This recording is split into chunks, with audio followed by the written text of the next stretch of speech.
Planet Earth. 4.5 billion years old. A solid ball of rock weighing 6 trillion tons. We are on a quest to destroy it. Using cutting-edge physics and planetary science, we will explore what could destroy our planet completely. A black hole? It might seem harmless, but its gravity is strong enough to destroy the entire planet Earth. A collision with the sun? And before you know it, the Earth is falling into a fiery plummet. A huge antimatter bomb? Poof, okay, at a huge annihilation.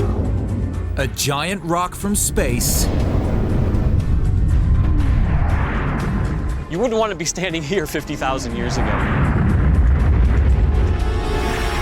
Or perhaps a swarm of self-replicating robots. It's been a nightmare of sci-fi. These ideas may sound like science fiction, but they're all grounded in proven scientific fact.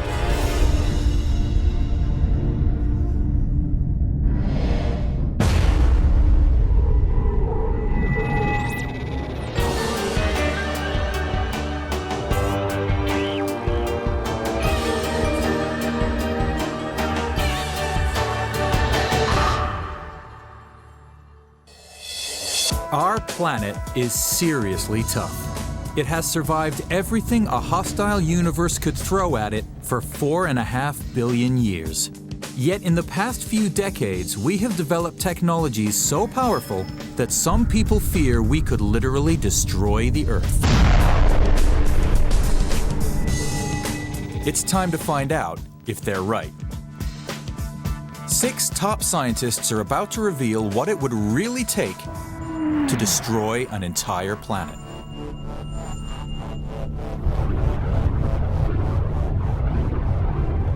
Our first candidate is a black hole, the greatest destructive force in the universe. A black hole is what's left when a giant star collapses in on itself.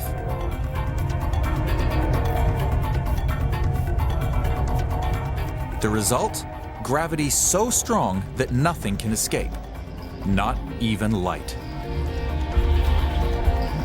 Soon, we may be able to create black holes right here on Earth. Physicists use huge particle accelerators to try to recreate what happened after the Big Bang. But when they smash particles together, they also risk creating a black hole.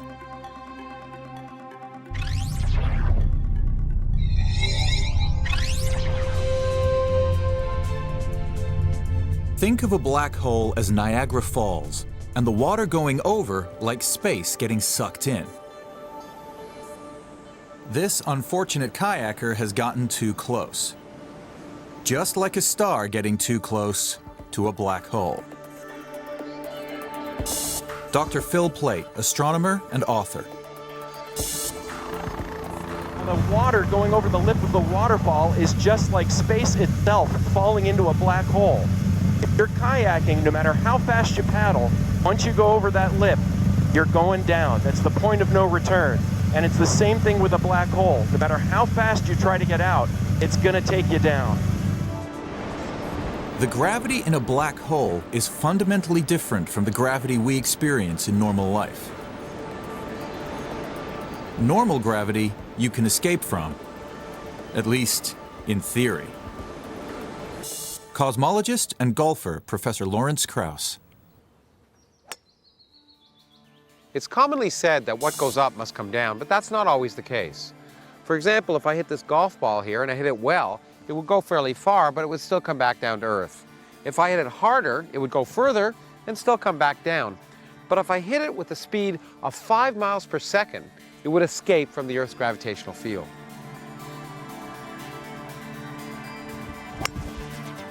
But for the ball to escape from a black hole, it would have to move faster than the speed of light, and that is simply not possible.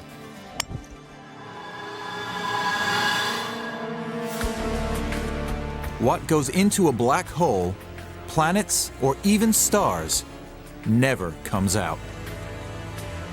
Our small planet wouldn't stand a chance. For anyone looking for a way to destroy the Earth, black holes are a good place to start. The trouble is, there are none close by enough to do the job. Unless we make one.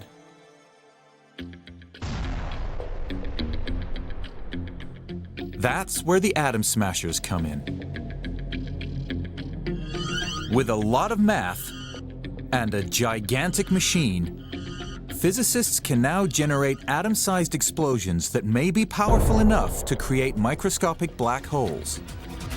They are trying to study the Big Bang. The force of the impacts recreates the particles that made up the universe in its earliest moments. Some of those particles may create microscopic black holes.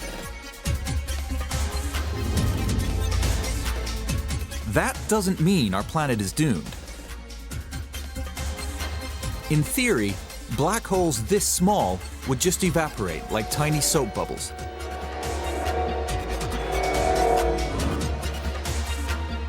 To destroy this, you need something bigger. Black holes come in all sorts of different sizes. For example, at the center of our galaxy, there's a black hole of 1 million solar masses. If you took the mass of our sun and compressed it down to be a black hole, it would be the size of a large American city like Phoenix here. On the other hand, if you took something like this mountain here, which is maybe 1 million tons, and made it a black hole, it would be smaller than the size of a single atomic nucleus. Somewhere along that scale, black holes get powerful enough to cause serious damage. To destroy the Earth, it turns out you need a black hole that weighs about the same as the Earth. The Earth is 8,000 miles across. But a black hole weighing that much would be the size of a marble. Professor Clifford Johnson, physicist. Here I have a marble-sized black hole. It might seem harmless, but its gravity is strong enough to destroy the entire planet Earth. What would eventually happen is that it'll start sucking things in, slowly at first, and then it will grow in size.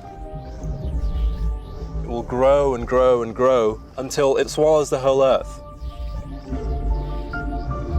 To imagine what that marble would do to the Earth, picture what it does to a physicist.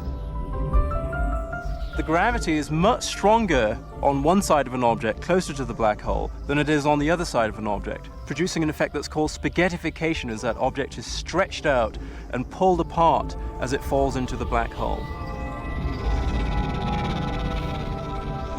A big enough black hole could do this to our whole planet.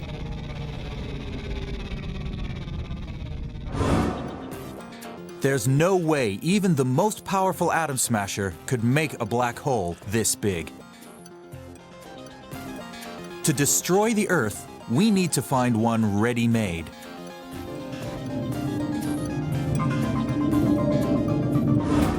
Astronomers think there are 10 million or so black holes in our galaxy. If one of them strayed into our neighborhood, it could rip our planet to pieces.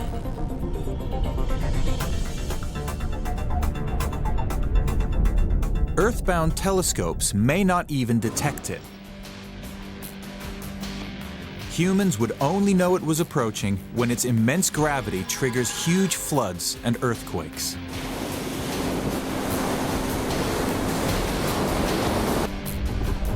As it plunges into our atmosphere, the black hole acts like a vacuum cleaner, sucking with a force over 1,500 times Earth's gravity.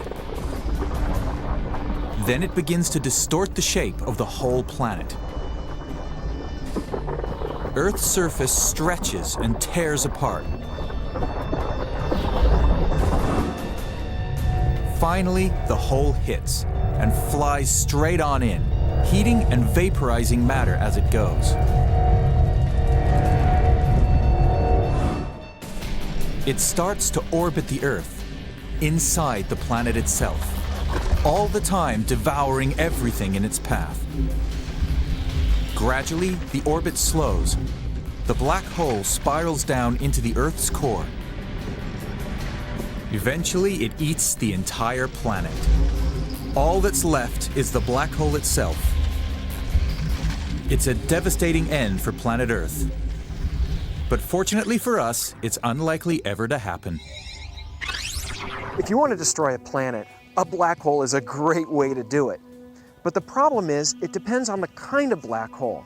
A microscopic black hole would just pass right through the Earth, and it really wouldn't do that much damage. A black hole with the mass of the Earth would be about the size of a marble, and that would do a considerable amount of damage passing through the Earth, but again, it might not destroy the planet. If you want to do the job right, you need a stellar mass black hole, something with about 3 times the mass of the Sun. That thing would come in and it would tear the Earth apart and gobble down the pieces, and it would be game over. The problem is, we don't know how to make any of these black holes. Technologically, we just can't do it. And with a naturally existing one, we don't know how to move them. So there's got to be a better way. So if black holes don't work, time for a new approach.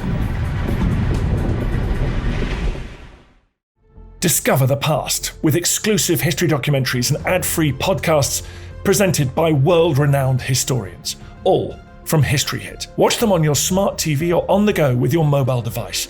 Download the app now to explore everything, from the wonders of ancient Pompeii and the mystery of the princes in the tower to the life of Anne Boleyn and D-Day. Sign up via the link in the description. One surefire way to destroy the Earth is to change its distance from the Sun.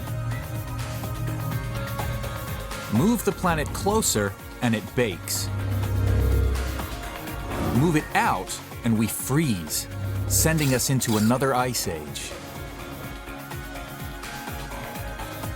Scientists have recently begun to realize that moving a whole planet might actually be possible. In fact, we use the same principle to slingshot space probes round the solar system. Planet Earth could be just a few well-placed flybys away from a fiery death.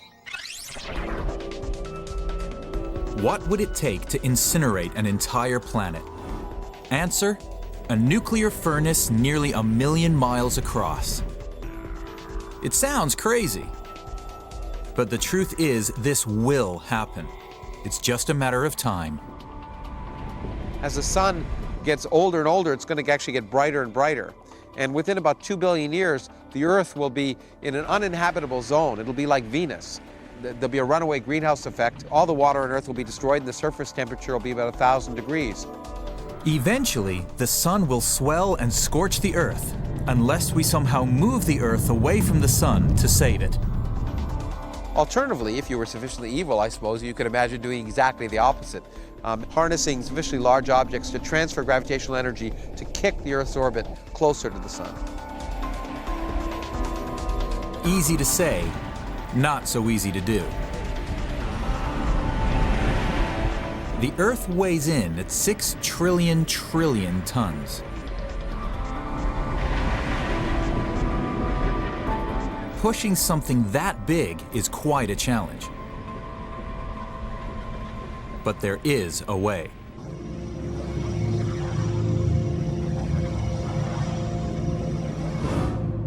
It's called gravity assist.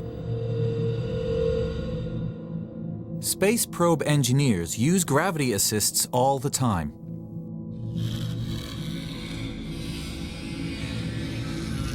Take Saturn's Cassini-Huygens probe. It's the size of a school bus, one of the biggest probes ever built. To build up enough speed to fling the probe out to Saturn, it had to swing by Venus twice and Earth once. Each flyby stole energy from the planet and added it to the probe.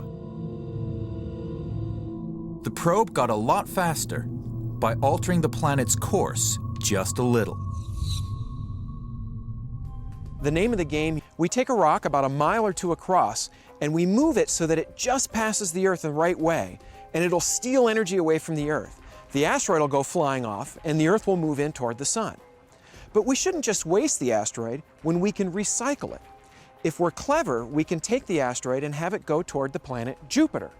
And then if we pass Jupiter in just the right way, it'll take that extra energy it stole from the Earth, give it to Jupiter, and then fall back toward the Earth.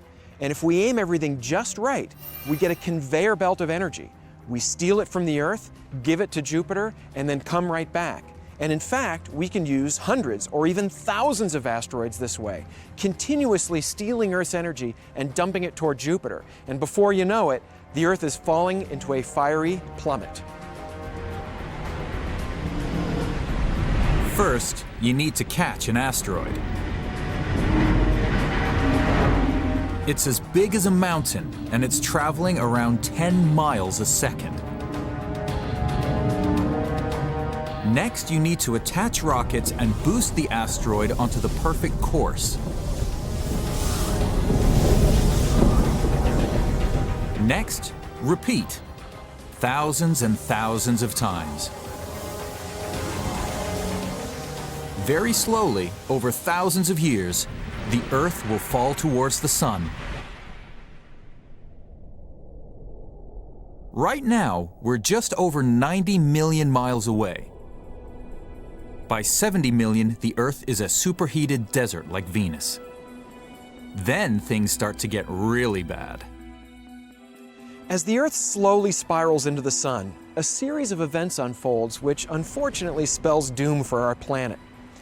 As the Earth approaches the Sun, the atmosphere heats up and blows off, and the oceans boil, basically turning the Earth into a giant comet. But there's worse to come. As the Earth gets closer to the Sun's gravity pulls on the near side of the Earth more than it pulls on the far side, and the Earth stretches like putty. At some point, it gets close enough to the Sun that the Sun's gravity can overwhelm the Earth's gravity, and it shatters, pulverizes our planet. The Earth is dead, but its ghost could remain, a faint ring of material around the Sun. Peter Schultz, planetary impact geologist. If the Earth or any object gets too close to another object like the Sun, eventually the tides will rip it apart. As that happens, it would simply be broken into many small pieces that would then encircle the Sun as if it were a ring. The Sun would resemble Saturn with its own faint ring of rocks and dust. A fiery death and a ghostly remnant. If you want to destroy a planet, this could be the way to go. A great way to destroy the Earth is to drop it into the Sun, let it plummet to a fiery death. And we can do this. All you need to do is to pass enough asteroids near the Earth in succession to gravitationally drop it into the Sun. And we have that technology. We know how to move asteroids. It's just a matter of getting them on a precise enough orbit to be able to do it. Maneuvering billion-ton chunks of rock with pinpoint precision at hundreds of miles a minute is quite a stretch. Not to mention the amount of time it would take to capture enough asteroids. We've tried to crush it and burn it. It's time for another plan. An antimatter bomb.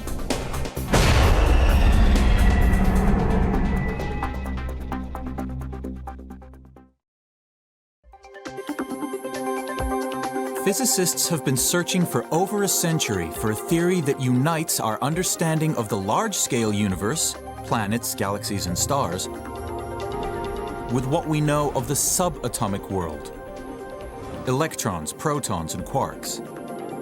Their theories are bringing to light some pretty destructive phenomena. One of them could be a world killer. antimatter. Theorized in the 1920s, detected in the 30s. Now we can create antimatter in modern particle colliders. And the base ingredient for the biggest explosion possible.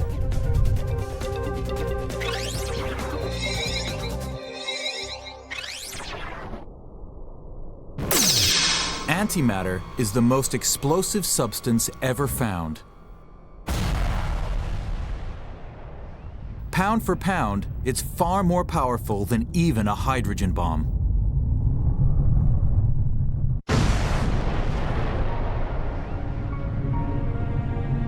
But antimatter is hard stuff to find. Everything we see around us, out to the most distant galaxies, is matter, created 13 billion years ago in the Big Bang.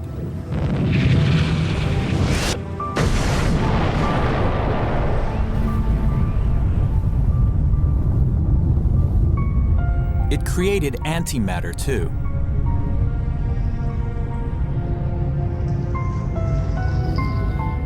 They look similar.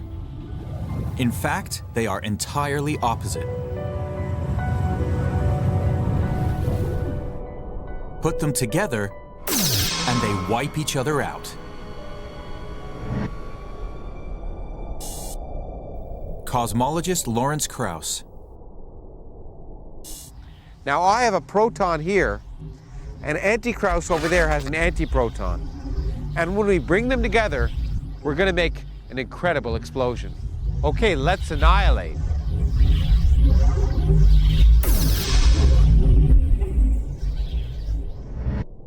This is what happened to all the antimatter created in the Big Bang. It annihilated.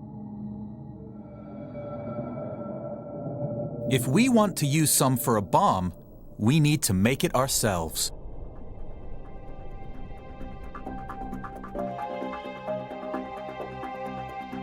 Making antimatter is a bit like firing a gun at a target.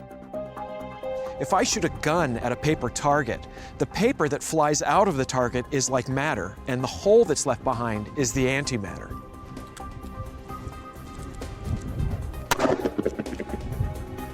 It takes energy to create a matter-antimatter particle pair. In the shooting range analogy, the bullet provided the energy. In reality, the gun is a particle accelerator, like the one at CERN in Switzerland. Fire protons in a giant tube, steer them around with powerful magnets, use the same magnets to accelerate the protons to near the speed of light, then slam the beam into a block of metal. For every million protons that hit, you get one antiproton. It's as if Plate's handgun only left a hole once in every million shots.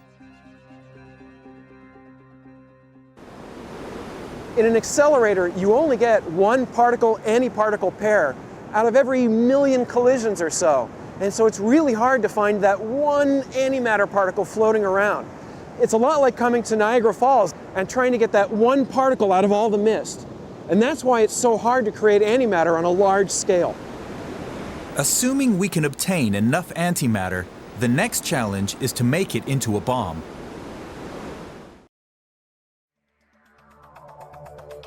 Nothing is more unstable than an antimatter bomb. You have to find a way to hold the antimatter without it touching any ordinary matter. If it does, it will explode. So I have a bunch of antimatter above my hand here. Well, it better not touch my hand, because if it does, poof, okay, at a huge annihilation. But worse, it can't interact with the air around it, because the air is made of matter. And again, you'd get an incredible explosion. Researchers need a special container to study antimatter. And this is it, a penning trap. Powerful magnets suspend the antimatter in a vacuum. So if I want to store this antimatter, what I have to do is somehow keep it levitated above my hand, which means I'd have to produce huge magnetic fields in just the right way to keep the charged particles in the antimatter from touching my hand. But I also have to store it in an incredibly high vacuum, because any air in the container would again cause an explosion. And so the energies and technology required to produce those magnetic fields, keep that ultra high vacuum, would mean that you wouldn't have a small object. You'd have to have surrounded with massive amounts of machinery. Yet for all that trouble, an antimatter bomb isn't just theory. We can make antimatter, we can capture it, and we can store it. But where do we plant it for maximum effect? If we want to destroy the whole planet, the bomb has to go off near the Earth's core.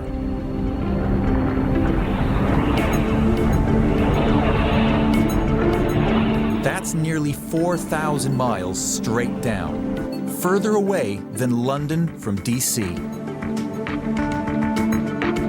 Right now, that's impossible.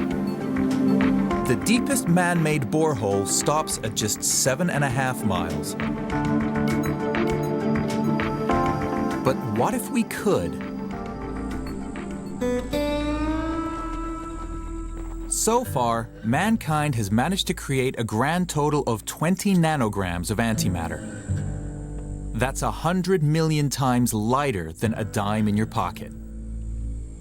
So the bomb is going to be too small even to see.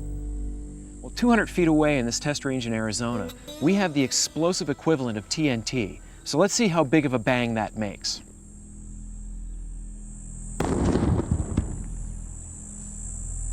Wow.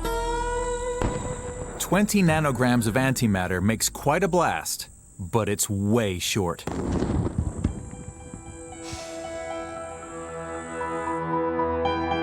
To destroy planet Earth, we would need 2.5 trillion tons of the stuff. That's a bomb the size of Mount Everest, at the bottom of a hole 4,000 miles deep. If it were possible, the result would split the Earth into thousands of pieces.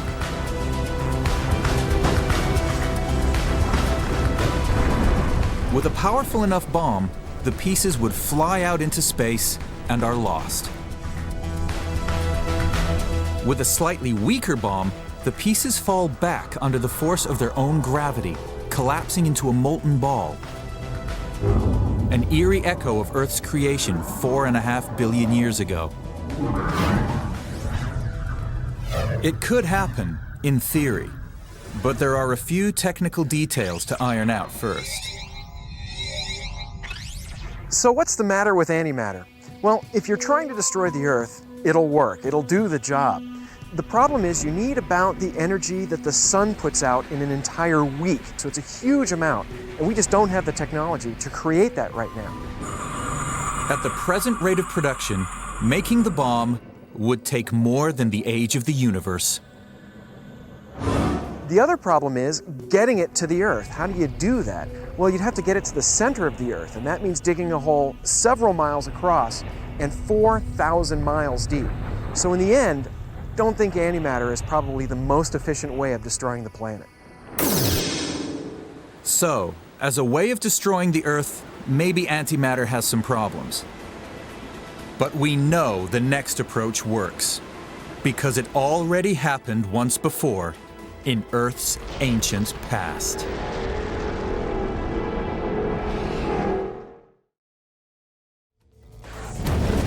Space is a dangerous place. It's full of debris. Rocks the size of pebbles, up to rocks near the size of a planet. There are impact craters everywhere, including our moon. These asteroids can hit us as well. An asteroid wiped out the dinosaurs.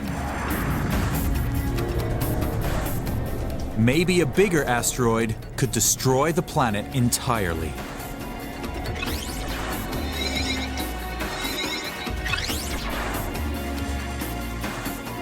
Meteor Crater, Arizona. Almost a mile across, nearly 600 feet deep. Today, science can reconstruct what happened here thousands of years ago.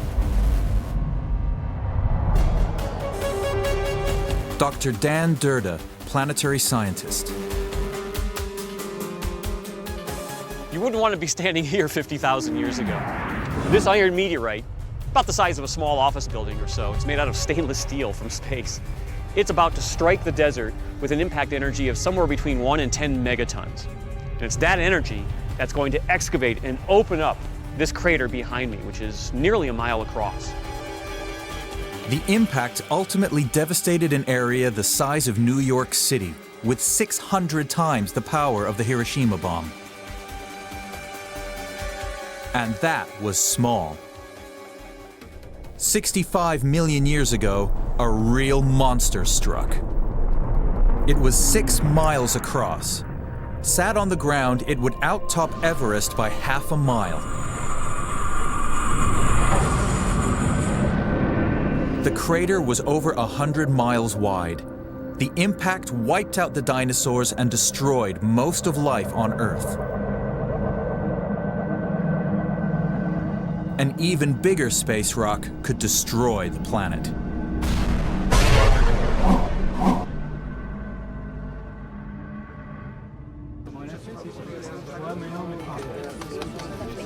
We're already developing technologies to protect against future impacts. Ironically, you could use those same technologies to make an impact happen.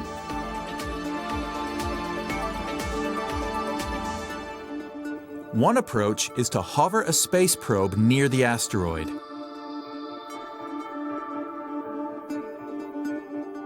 The probe's mass generates a tiny gravitational pull on the rock.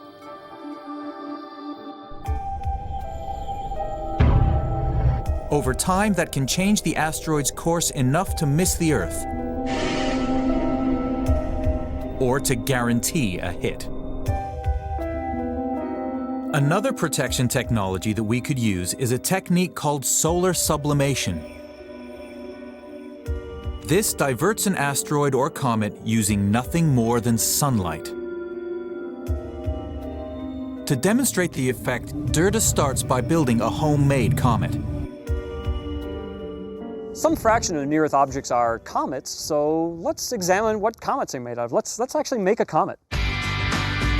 Take some soil, add dry ice, then water, and some chocolate.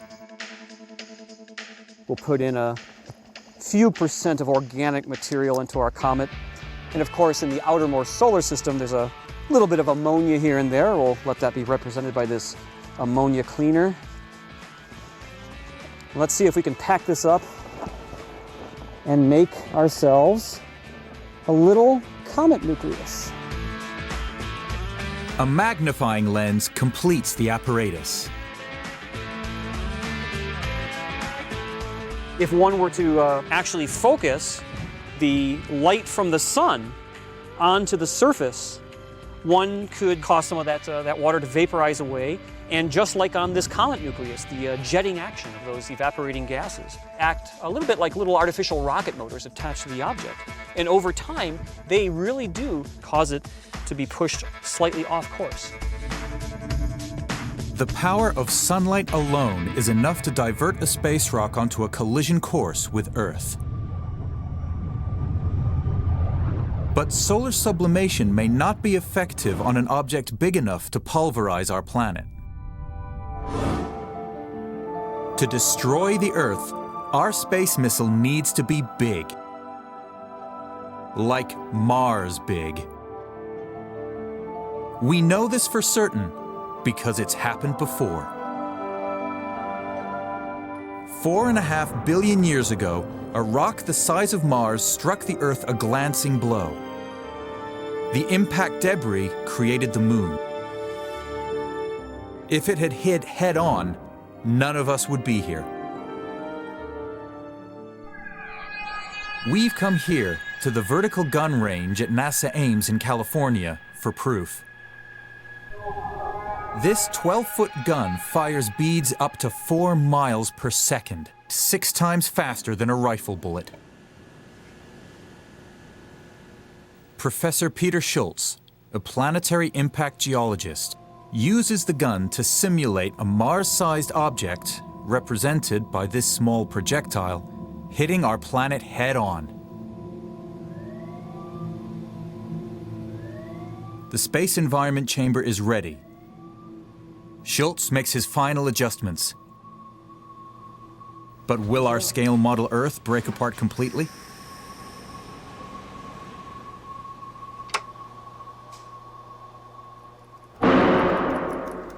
That hurt. That really hurt. Look at this thing, this is worse than a science fiction movie.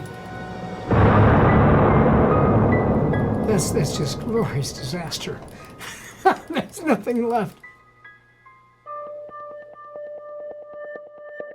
A head-on strike, destruction guaranteed.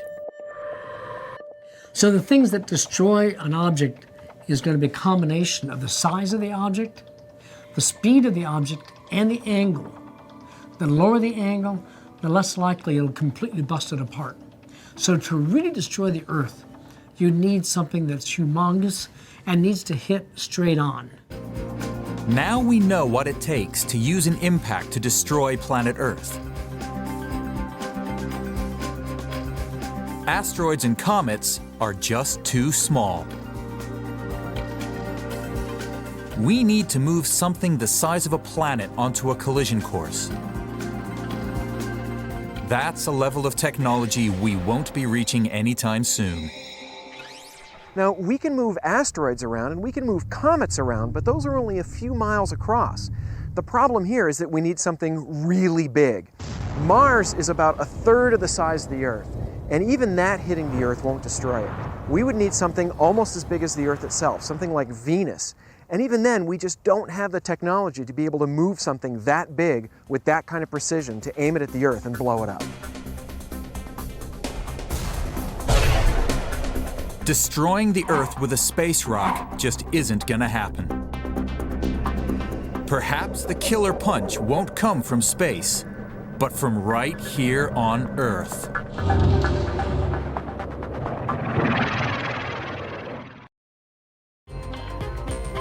Genetics, robotics, nanotechnology. Researchers hope machines will lead us to a brave new world. Already, robots can learn, build other robots, and cooperate with each other. It could be the beginning of a new age. It could also be the beginning of the end. Right now, we can only build robots that work with humans in control, but science is working towards machines that can think for themselves and even reproduce.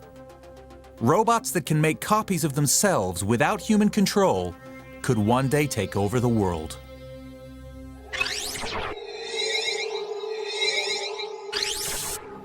Hod Lipson, professor of robotics.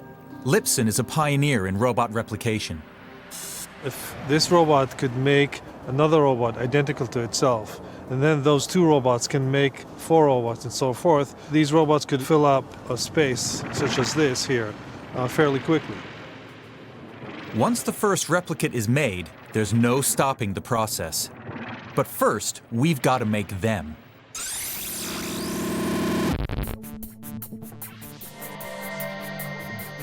At Cornell's robotics lab, Lipson and his team already make robots that learn, robots that build, and robots that build themselves.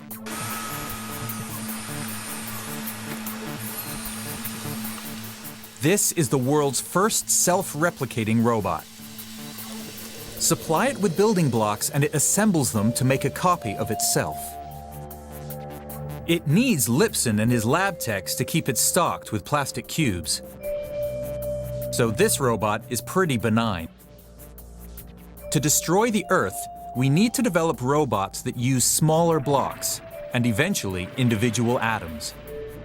We've been trying to make robots made of much tinier cubes on the order of 0.5 millimeter. And you can barely see them. There's about 10 of them in this container here. We're trying to get these very small units to combine together, and the smaller they get, the faster and more easy it is to replicate. Lipson thinks that advances in robotics will revolutionize design and manufacture. But where there's progress, there's also danger. In theory, nano-sized machines could start to replicate out of control. Self-replicating nanomachines could, in theory, destroy all life on Earth. To destroy the planet itself, we need something more. To reproduce, a robot needs energy and raw materials. In other words, food. The more food there is, the more copies our robots can make. And the biggest source of food on the planet is the planet itself. The ultimate kind of self-replicating process is something that's inspired by nature. So if we can have a machine that can essentially self-replicate using resources in the environment, food and energy, then that would be a pretty big achievement. And the biggest natural resource on Earth is rock. Design a self-replicating robot that feeds on rock, and it has 6 trillion tons of food right under its feet. Some living creatures already use rock. Rock-feeding bacteria live in the Earth's crust, even several miles deep. But nature's rock eaters are good for the planet. They help form soil and keep life ticking. There's a whole suite of rock-eating bacteria that we've now uncovered on the Earth, which will go and chew up and eat and use the materials in the rocks for their sources of energy and for the sources of compounds they use to build other biologic molecules. There are literally biologic organisms that do just this, eat rock. Rock-eating, self-replicating robots. But they've got to be smart. They need to cooperate. Professor Alan Winfield, roboticist in charge of the Symbrian project, to design robots that swarm like insects. Symbrian is a 5-year project to try and build a swarm of self-assembling robots. Perhaps as many as 30 or 40 will physically join and then behave and act as a single organism. The big challenge is going to be how to get the robots to first of all decide what to be: a foot bot, or a knee bot, or a sensor bot, or a brain bot, and then work cooperatively so that, for instance, the organism can stand up and walk. We can already make robots that reproduce. We can make robots that cooperate. Put them together, and at last we may have our planet killer. Here's the math. Say each robot takes 1 day to replicate. Then after a single month, you have over 1 billion robots. After a year, you have trillions. Earth is covered with machines that do nothing but gobble rock. In the end, no more rock, just a huge ball of self-replicating machines. Now, what are robots made of? Well, iron, magnesium, aluminum, and silicon. The same thing the Earth is made of.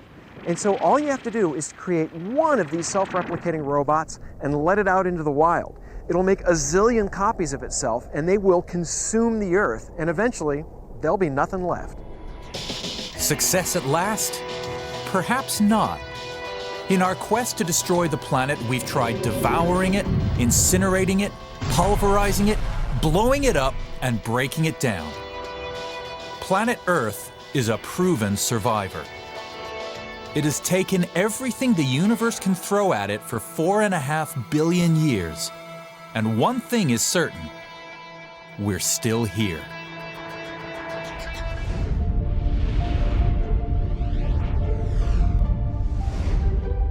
Of all the planets we know, ours is unique. The only one with water. We take it for granted, but without this magic liquid, life couldn't exist. Where our water comes from is one of science's greatest mysteries. From deep inside the Earth to the far reaches of space, the search begins for the source of our water.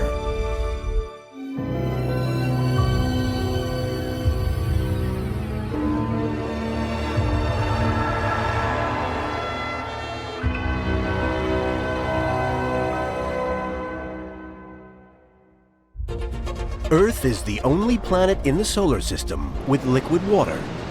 330 million cubic miles of it. It covers over 70% of the planet. It even makes up about 60% of our bodies. We know a lot about water, except where it comes from. When we think about where Earth's water came from, it's not that simple, because we think that all the building blocks of Earth were probably completely dry. If Earth forms without water, then where do our oceans come from? It's a bit like a crime scene. The crime occurred a long time ago and the evidence has been tampered with. So it's very much like being a detective. You've got to look back in time to try and understand what was going on 4.5 billion years ago. It's a hard problem. For the first time, scientists from different disciplines are working together to find the origin of Earth's water. The answer has the most amazing implications. We know of no organism that does not require liquid water to live. And therefore, when we ask, how did a planet acquire its water? In essence, we're hinting at the question of what makes a planet able to support life.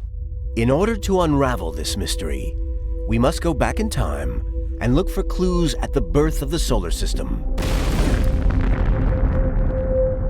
4.6 billion years ago, our sun is a newborn star, surrounded by a vast disk of gas and dust. Over millions of years, this disk of matter condenses to form the planets. Far from the sun, it's so cold, planets like Jupiter form with icy cores. Closer to the sun, it's more than 1,000 degrees hotter than it is today. Earth forms from substances that condense at high temperatures, like rock and iron. It's too hot for water. Earth is bone dry. For scientists, one possibility is that water was delivered by comets.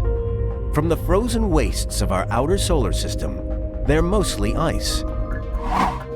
Toby Owen has been studying comets for over 40 years. As soon as people figured out that comets had a huge amount of ice in them, then it seemed reasonable that comets striking the Earth would have brought that ice with them, and so that ice could have melted and produced the oceans. For 600 million years, the early Earth is bombarded by hundreds of millions of icy comets. Comets are very primitive bodies. That's what makes them so especially interesting. The ice in comets is ice that has been untouched since the solar system formed. So if comets brought all of Earth's water, then the water we drink, wash, and swim in fact, the water that makes up our bodies, is older than the planet itself and is from the edge of the solar system. But the evidence is still circumstantial. We need some clues to discover how the Earth got water. We need some clues in the water on the Earth that we can relate to other things, like comets, to see if we can decide what brought the water in. Luckily, water contains the perfect clues. To the naked eye, water looks the same, but there are subtle differences depending on where it comes from. All water molecules are made of 1 part oxygen and 2 parts hydrogen. But the hydrogen comes in 2 forms. The bulk of hydrogen in water is normal or light, but a tiny fraction, the blue bits, are heavy hydrogen. The ratio of heavy to light tells scientists where the water comes from. You and I, and all the animals, and all the trees, and all the oceans, and all the lakes, and the rivers on the Earth have the same ratio of heavy hydrogen to light hydrogen. That's our water. That's the water of the Earth. So the question is, what is that ratio like in the kinds of objects that could bring the water to the Earth? To find the ratio of heavy to light hydrogen in the water on a comet, scientists need to get a sample. Easier said than done. One of the things that made people so interested in comets is that they're completely different from anything else in the sky. Suddenly, from nowhere, this huge bright object appears and moves through the sky and then disappears again. Because astronomers never know when they'll show up, most comets are out of reach. You'd have to keep a spacecraft in your garage, something like that, ready to go at any minute when one of those comets appears. But one comet has a special place in astronomers' hearts. It's not the biggest or the brightest, but it is predictable. Halley's Comet is special because it's a big comet, and still it is one whose orbit we know. So that means we can predict when it's coming back to the Earth. We can make that prediction very well. In 1986, Halley was once again within reach, close enough to grab a sample. For Dr. Carey Liss, just seeing Halley's Comet was the chance of a lifetime. I actually was excited about Halley's Comet, and at 1 in the morning we were out there looking out in the sky, and I remember to this day we saw Halley's Comet really nicely, and that was very inspirational to me. Because scientists knew where Halley would be, they could build a space probe for a rendezvous. The probe Giotto was designed to fly through Halley's tail. One of the most exciting things that Halley gave us was not just here's a comet, here's what a comet looks like, here's the structure, but we could start doing chemistry. We could start understanding the composition of the comet. Finally, scientists can analyze comet water and discover if it's the same as the water on Earth. On March 13, 1986, after traveling for 8 months, Giotto enters the tail of Halley's Comet. Then a crisis. Giotto hits a large particle of dust, traveling at 42 miles per second. Communications with the probe are intermittent. There was a tense moment there when people thought the whole thing might be lost. 32 minutes later, communications are restored. The probe samples the water vapor in Halley's tail and sends the data back to mission control. Astronomers are about to find out if the water on a comet is the same as the water on Earth. But when the results come back, the mystery only deepens. And what we discovered, to our surprise, was that the hydrogen in the cometary water was about twice as massive as the hydrogen in water on the Earth. With twice as much heavy hydrogen, the water on Halley's Comet is not the same as the water on Earth. While it looks, tastes, and behaves just like Earth's water, to scientists, this difference is crucial. It can only mean one thing. Comets can't have brought all of Earth's water. Well, that's a big, exciting result. It kind of defeats this lovely idea that comets brought all the water to the Earth.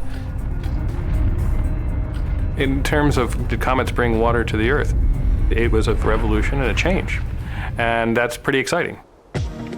For years, scientists thought that comets were the source of all the Earth's water. But the evidence now makes this impossible. So that was a very exciting result because it meant that you had to have some other source of water to produce the oceans that we see. And now we were going to have to go through the excitement of trying to figure out what really happened. In 2002, a chance discovery suggests the answer might be closer to home. When the Earth first forms 4.5 billion years ago, it's too hot to form with water. But the planet has water now. If it wasn't delivered by comets, then has it been here all along? To find out where the water comes from, Professor Stephen Moyges is looking for clues to when it first appears. As a geologist, he uncovers the planet's past by looking at its rocks. But the past has a big hole. It's called the Hadean, or Dark Period, because nobody knows anything about it. The problem of the first 500 million years of Earth history for geologists has always been that you have a nightmare scenario where you don't have any rocks or minerals to investigate. It's thought early Earth is a fireball of molten rock, but with no evidence from this time, it's just a theory. Then in 2002, Moyges makes an earth-shaking discovery: the oldest mineral sample ever found on our planet, a crystal of zircon. Locked inside these tiny grains is a vital clue. Chemical analysis of zircon crystals reveals whether they formed in the presence of water. Over 7 years, Moyges finds and dates nearly 100,000 crystals of zircon. One stands alone. The oldest one that we've found so far is 4.38 billion years old. Now, I'd like that to sink in. When this crystal was made, the Earth was just 180 million years old. If this line represents the age of the Earth, then the dinosaurs died out here.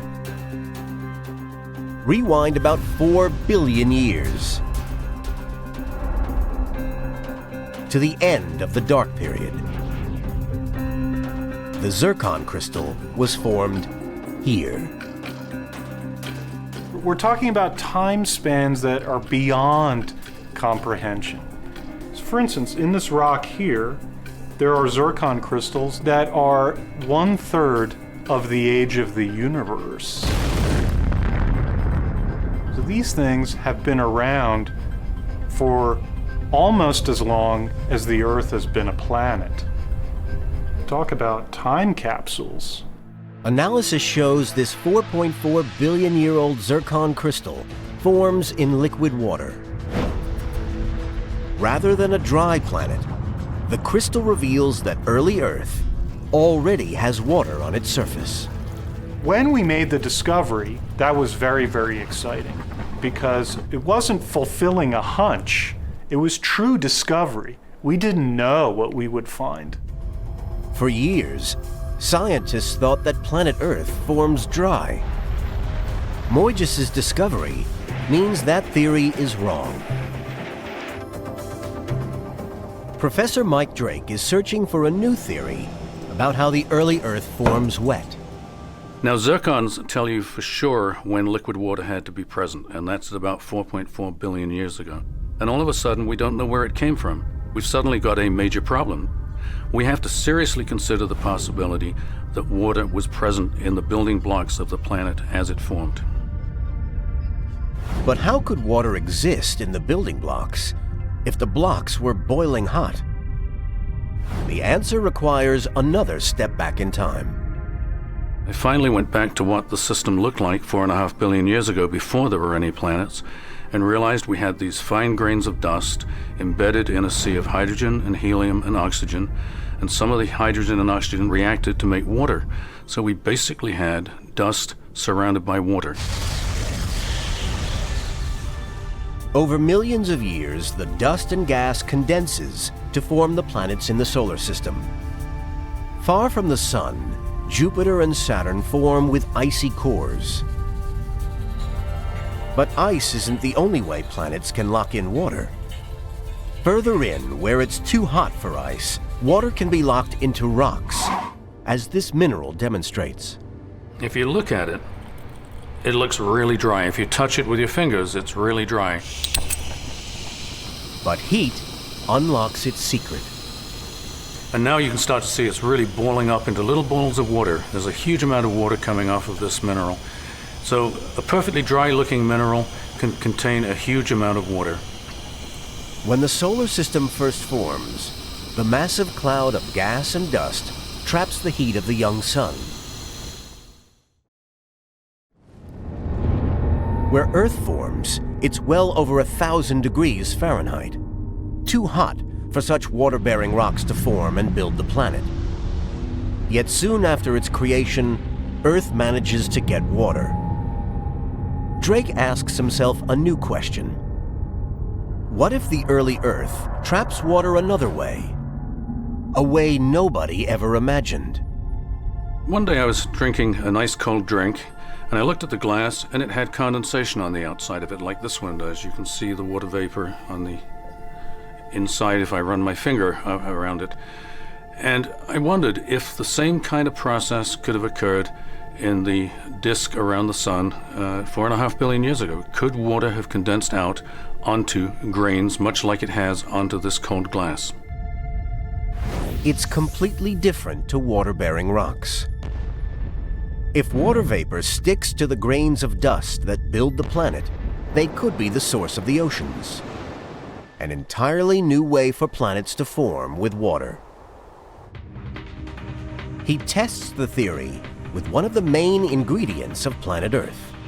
The green mineral in this rock is olivine, and olivine is the most abundant mineral that you find in the rocky planets. It's also the mineral that was abundant in the disk around the young sun 4.5 billion years ago. He wonders if all the grains of olivine that form the planet have water stuck to them. He uses a computer to calculate the interaction between olivine grains and water vapor in the very early solar system. Water molecules stick to the olivine crystals. So 30 grams of olivine allows me to absorb about 0.3 milliliters of water. But can you capture enough water to fill the oceans? Drake has to scale up his calculations.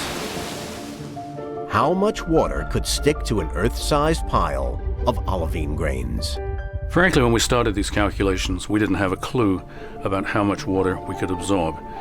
And we were actually astonished when we discovered we could get 10 times the amount of water that's currently in the Earth's oceans. Professor Drake believes as the early Earth forms, it already has billions and billions of gallons of water. Water that sticks to the trillions of grains of dust that build the planet. It's really exciting to have come up with a new solution to one of the most fascinating and important questions that humans face, and that is, why do we have any water? Because without water, we cannot exist. But Drake's theory is new, and not everybody's buying it. It has a flaw even he can't explain. The type of water. Our water has a signature. The ratio of heavy to light hydrogen in the Earth's water tells you where it comes from. The source of Earth's water should have a matching signature. But the water that condenses directly from the disk of gas and dust around our young sun is very different. It would look and taste the same as Earth's water, but it would have 6 times less heavy hydrogen. Now, I don't mean to pretend that we've got the entire answer yet, and until we can show we can get the right ratio of heavy to light hydrogen, we cannot be certain that this process is responsible for the Earth's oceans. If Earth's water doesn't come from the building blocks that form the planet, and it doesn't come from comets, where does it come from? Professor Alessandro Morbidelli has developed his own theory. All of a sudden, everything fits together. And you feel you understand a piece of your past that nobody was there to observe. Are the origins of Earth's water finally about to be revealed? The origin of Earth's water is one of the biggest mysteries in science today. Scientists are looking for a match. There must be somewhere in space that has the same kind of water as Earth. The answer may be locked inside this lump of rock and metal. Few people know more about these meteorites than Gary Huss. Well, I grew up in the basement of a meteorite museum my grandfather had in Arizona. And so I'd go up and look around at the meteorites, and by the time I was 2, I knew all of their names. Once you get bit by a bug like that, you can't get rid of it. While comets are made of ice and dust and come from the cold fringes of the solar system, a meteorite comes from somewhere else. Orbiting the Sun between Mars and Jupiter are millions of lumps of rock and metal called asteroids. Some 200 miles across, weighing millions of tons. Leftovers from the formation of the planets. Sometimes asteroids collide, and fragments fall to Earth as meteorites. But what can they tell us about the origin of Earth's water? The initial idea 100 years ago was that you had a major planet and it broke up and everything was dry and hot. Looking at meteorites under a microscope reveals a different picture. As we learn more about meteorites, it turns out that some of them are actually quite wet, a few percent water. This is a slice of a meteorite, known as a carbonaceous chondrite. The bulk of it, the black stuff, is a mineral with water locked inside. This fragment of rock was once part of an asteroid that formed 200 million miles away. It reveals that at this distance from the Sun, asteroids formed with water locked inside. There's water in the asteroid belt, and it's apparently always been there. We just didn't know how to recognize it. Is there any water in the asteroid belt identical to water on Earth? To find out, Professor Huss measures the ratio of heavy to light hydrogen in the water-bearing meteorites. He can do this with an ion microprobe. We were actually quite fortunate to get one of the very first of this newest generation of ion microprobe. The machine fires a beam of charged particles at the meteorite. This expels all the hydrogen atoms in the water. The heavy hydrogen and normal hydrogen are then separated so he can measure the ratio between them. What Dr. Huss finds looks like a crucial piece of the puzzle. The ratio of heavy to light hydrogen in the water in asteroids varies. But some have exactly the same ratio as the water on Earth. It looks like scientists have finally found where Earth's water comes from. So then the question is, how do the two things from different parts of the solar system end up with the same kind of water? Chemistry can't solve the conundrum. But mathematician Alessandro Morbidelli has a radical theory that could explain how water from the asteroid belt ended up on Earth. The idea was driven really by measurements, by the fact that the water on Earth is so similar to the water that we get from meteorites that come from the asteroid belt. Morbidelli took a revolutionary look at an old subject, how the planets in our solar system were built. Before, scientists looked at the formation of the 4 planets closest to the Sun. They studied how matter near the Sun condensed into bigger bodies, eventually forming the planets Mercury, Mars, Venus, and Earth. Morbidelli has done something radically different. He's the first scientist to look at the formation of all 8 planets in the solar system as a whole. From Mercury, closest to the Sun, to Neptune, 80 times farther out. The solar system is entirely interconnected, and we cannot study the formation of a portion of the solar system neglecting the other regions of the same system. You can't study the planets in isolation because they're all linked by one force. The only force that matters is actually gravity. So these things are relatively simple. We don't need to invoke strange physics or strange forces or dark matter. As the planets grow, they interact because of gravity. Morbidelli recreates this interaction with a computer model, giving him a ringside seat at the birth of the solar system. About 1 million years after the birth of the Sun, the disk of gas and dust in the inner solar system condenses to form about 50 mini-planets. During the next stage, these mini-planets collide and form bigger planets.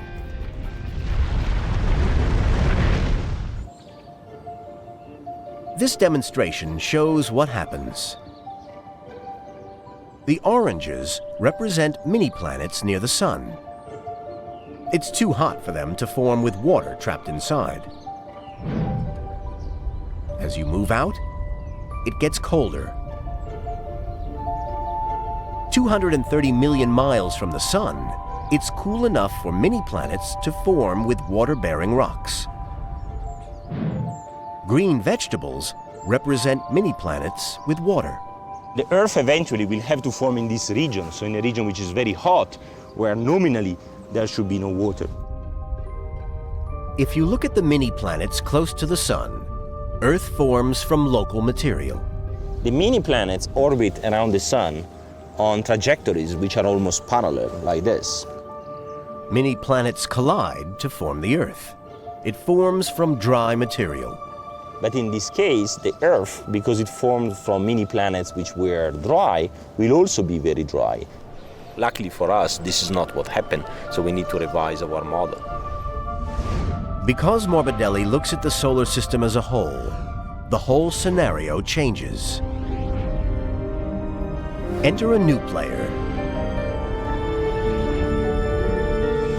Jupiter. Jupiter is the biggest planet in the solar system and one of the first to reach full size. It's 300 times more massive than Earth. And in the early days of the solar system, it's starting to throw its weight around. Represented by this silver ball, Jupiter's massive gravity disrupts the orbits of the mini-planets. Now, the mini-planets, in particular those farther out, have a more irregular motion, and in this way, the mini-planets can mix with each other. Earth now forms wet. Look at the formation of all 8 planets at once, and Earth forms from a mix of mini-planets, some dry, some wet. This model explains how Earth came to have similar water to that found in the asteroid belt. All of a sudden, everything fits together. And you feel you understand a piece of your past that nobody was there to observe. These moments are fantastic. There are just a few moments like that in a career of a scientist, but even if it happens once every few years, those moments are so exciting that they are worth years of work. Morbidelli's idea is now the leading theory of how Earth got its water. But it's not the whole story. For the moment, it is the best answer that we have. But as we say, the devil is in the details. There are certainly some details we don't understand, so we need to keep working until we understand all of them. The question is, what happens to the water on Earth during the continuing collisions with mini-planets the size of the Moon and Mars? The energy of this collision is so high that it's capable of melting the entire Earth. In addition, it actually vaporizes some fraction of the Earth's rock. If these collisions vaporize rock, how can the water survive?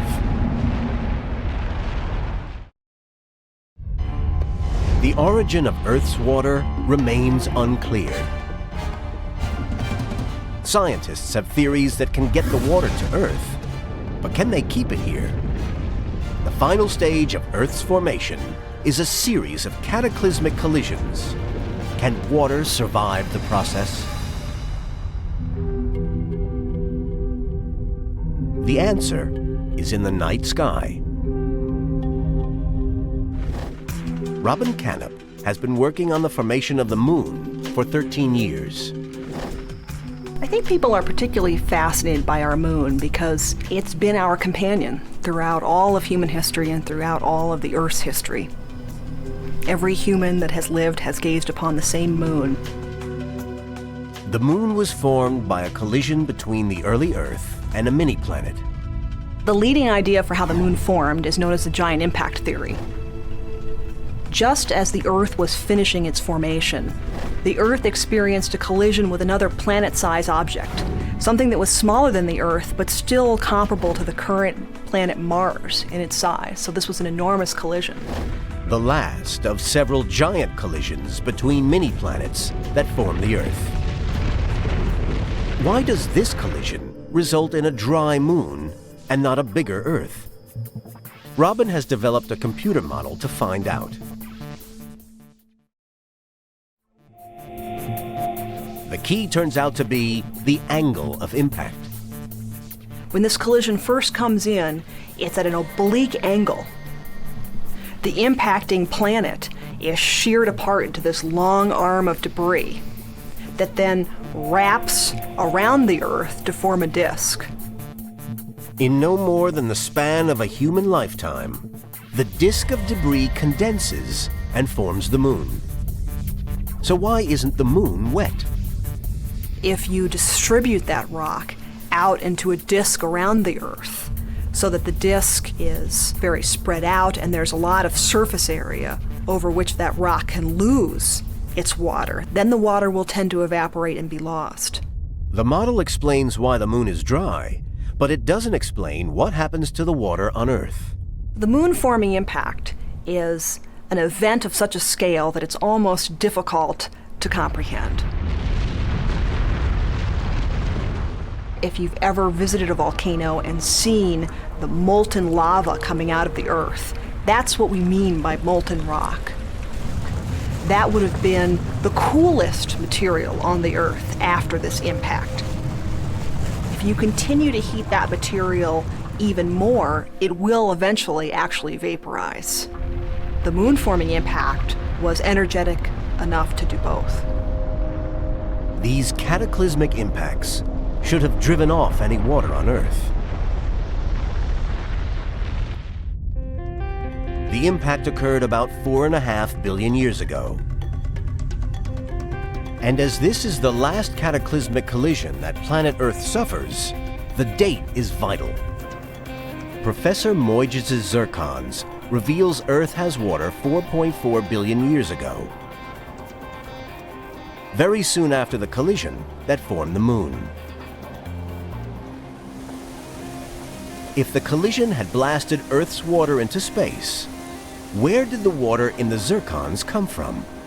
Since water was present here in liquid form and abundantly very early on and soon after the moon forming event, it means that either the water was delivered very rapidly right after the moon formed, which I think is highly unlikely, or water was already present on or within the Earth before the giant impact that resulted in the formation of the moon.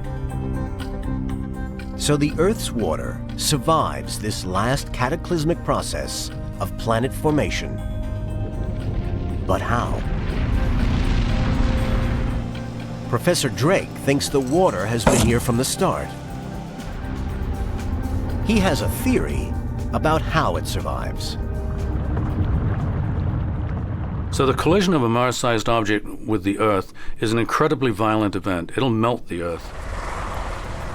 Now the obvious question is, if the Earth went through such a violent event, how did it manage to keep its water? Most people think that if you heat something up, you boil all the water off, but that's not actually true. Any water that was in the Earth will be dissolved into that molten rock. That molten rock or magma is literally a sponge for water. You can dissolve vast amounts of water in liquid rock. The early Earth is a giant fireball of molten rock. Dissolved inside are billions of gallons of water. But how does this rock become our blue planet? This red-hot molten Earth is going to have lots of water in it. And that water's got to go somewhere when the planet cools down.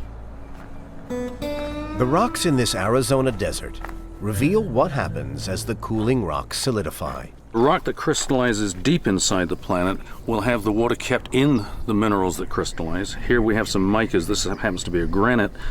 And that water will be kept in the planet for 4.5 billion years. Rocks that solidify deep in molten lava can hold water. But lava near the surface forms a different type of rock. Any rock close to the surface, this one, for example, right here, you can see the holes in it, is going to lose its water. It's going to make little bubbles, which is what these holes are. Now imagine that there was rock like this all over the planet crystallizing. Water gets out into the atmosphere. Just look at the mountain range behind me and imagine the amount of hot, steamy water that could be coming out of these rocks as they crystallized. All over the planet, water vapor escapes from the cooling rock. Earth's atmosphere is dense with steam. 100 million years after the impact that formed the moon, Earth has cooled enough to form a crust. And you'll have boiling hot rain coming down onto the surface of the planet, running down in rivers, and eventually making the oceans. But the story is still missing a chapter. Many scientists believe Earth has more than one source of water.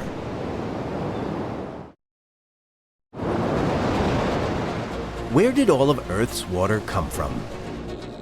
According to the leading theory, water arrived when mini-planets from farther out in the solar system collided with the early Earth. But scientists suspect this isn't the whole story. I personally think there's more than one way to get the water to the Earth. Like comets. Analysis of comets shows they couldn't be the source of all our water.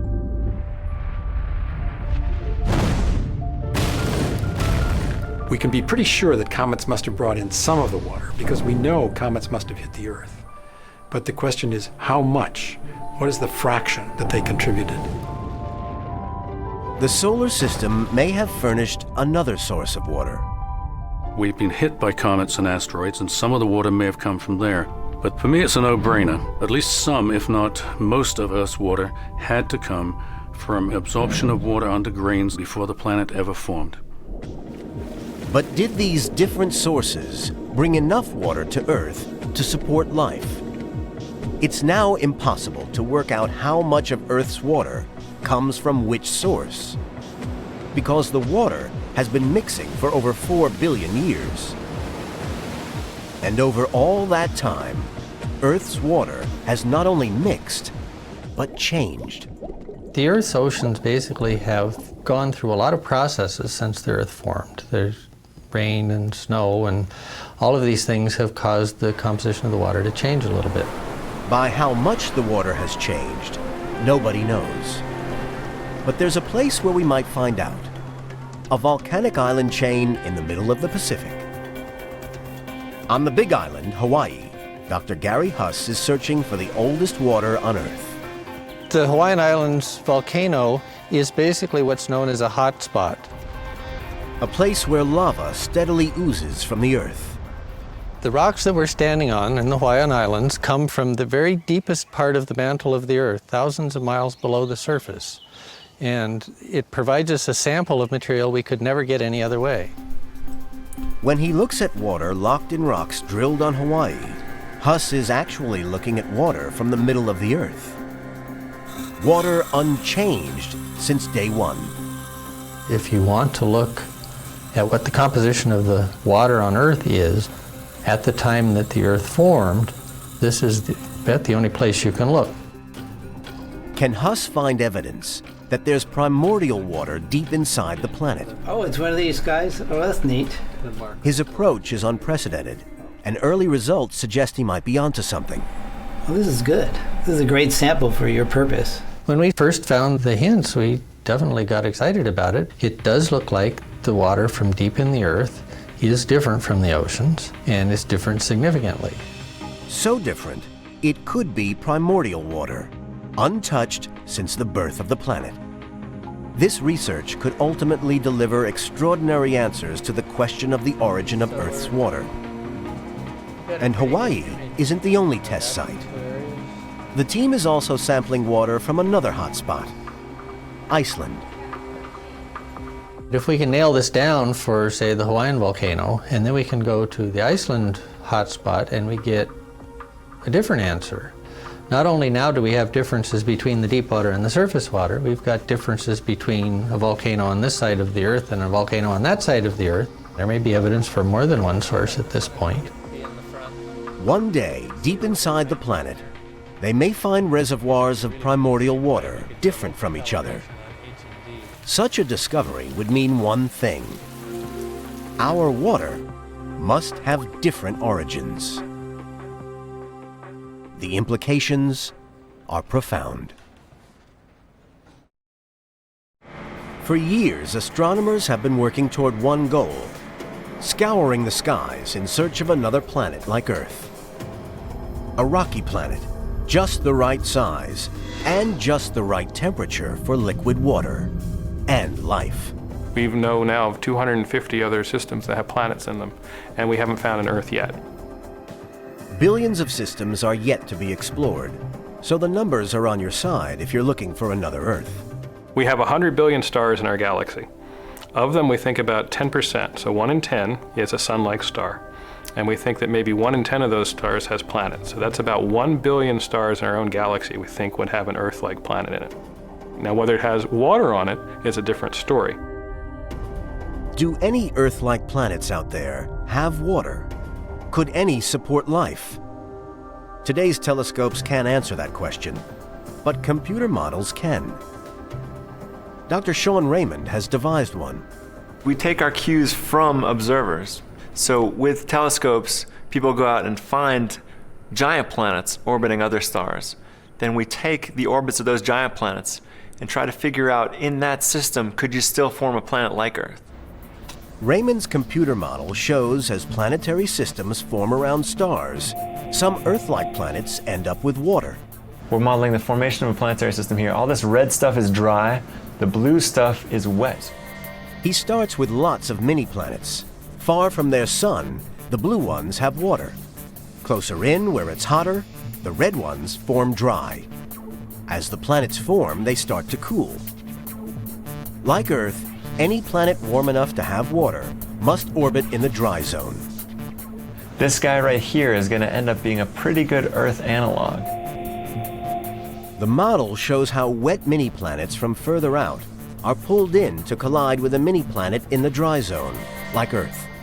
And there you just saw it turn from red to yellow to green. That's water delivery happening right there. And by the end of this particular simulation, it's very wet. The result is a planet in just the right place for water, another Earth. Using the model, Raymond can calculate what's needed to form other Earths and how many there might be. And we say, what if things were a little bit different, like we think they are around this other star?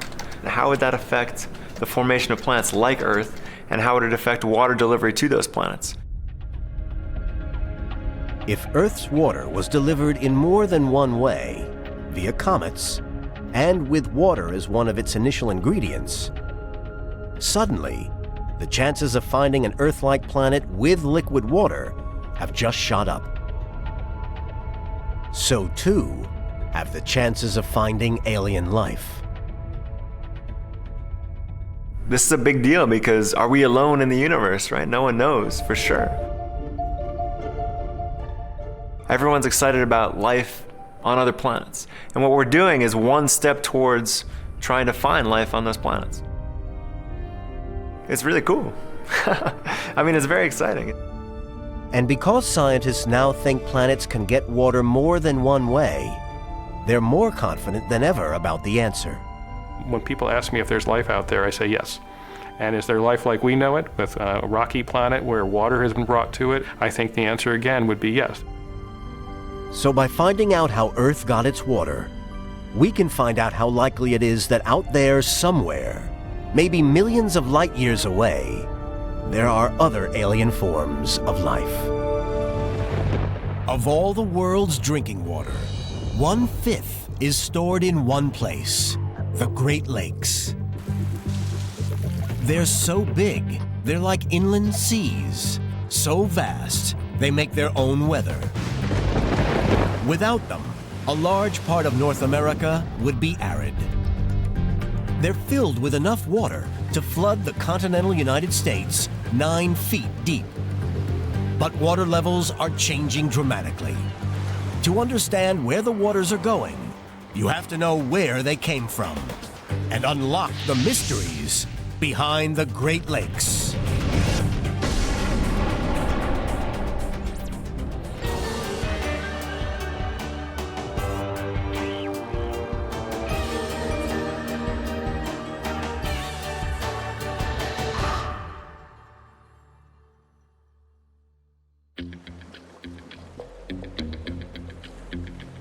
The Great Lakes deserve their name. They cover an area bigger than Utah and hold 5,500 cubic miles of fresh, drinkable water. The deepest of the 5 lakes, Lake Superior, is over 1,300 feet deep. Lake Michigan and Huron provide drinking water for over 10 million people in Chicago and Detroit. Between Lake Erie and Ontario is the mighty Niagara Falls. At its peak, over 40 million gallons flow over the falls every minute. It provides electricity to roughly 5 million homes. The Great Lakes are unique. But how did these 5 vast lakes form? What force was so powerful it reshaped solid rock and carved such deep depressions? Beneath a sea of water and silt, the lakes cover up the evidence of their origins. Yet on an island in Lake Erie, one clue is exposed.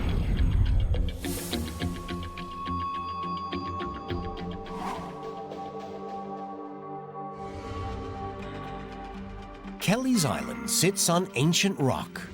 The rock is scarred by strange grooves, some more than 15 feet deep and 400 feet long. If we were to peer into the depths of the lakes, down to the bedrock, this is what we would see. Dr. Jeff Dick from Ohio University is looking for clues to how the lakes formed. The groove that we're sitting in here provides a very interesting tidbit of information as to how the Great Lakes formed. The area that we're in, this groove, was obviously gouged out by some force. But which force carved these lakes? One of the Earth's most dramatic sculptors is volcanism. Boiling hot magma erupts from deep within the Earth. As it cools and hardens, it can produce incredibly strange geological formations. Did volcanism do it? The rocks at Kelly's Island hold the answer.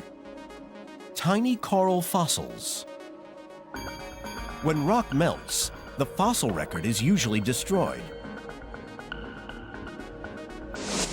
If lava had formed the grooves, these fossils would probably have been erased.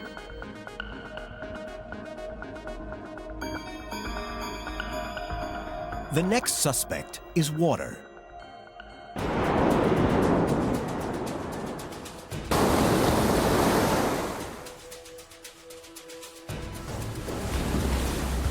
If water carved the Grand Canyon, why not the Great Lakes? But water has an alibi: fractures in the rock. If it had been formed by running water, a stream, a river, it's more than likely that that stream or river would have taken advantage of this weakness in the rock and actually followed it, meaning that the fractures would direct where the stream flows. And in this particular case, the grooves are running almost perpendicular to them, suggesting that maybe there's another force at action here.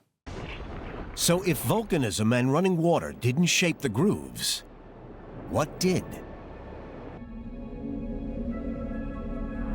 There's another suspect. ice. But how does mere ice carve stone? Where better to find out than Earth's most spectacular frozen landscape, Iceland. This is the Vatnajökull Glacier. It's the largest sheet of ice in Europe. It covers 3,200 square miles. That's more than twice the area of Rhode Island. In places, it's over 3,500 feet thick. Geologist Andy Russell knows it like his backyard. This glacier, although it may look as if it's sort of sitting there and, fairly passively, the actual ice is always moving forward, even though the edge of the glacier may be stationary.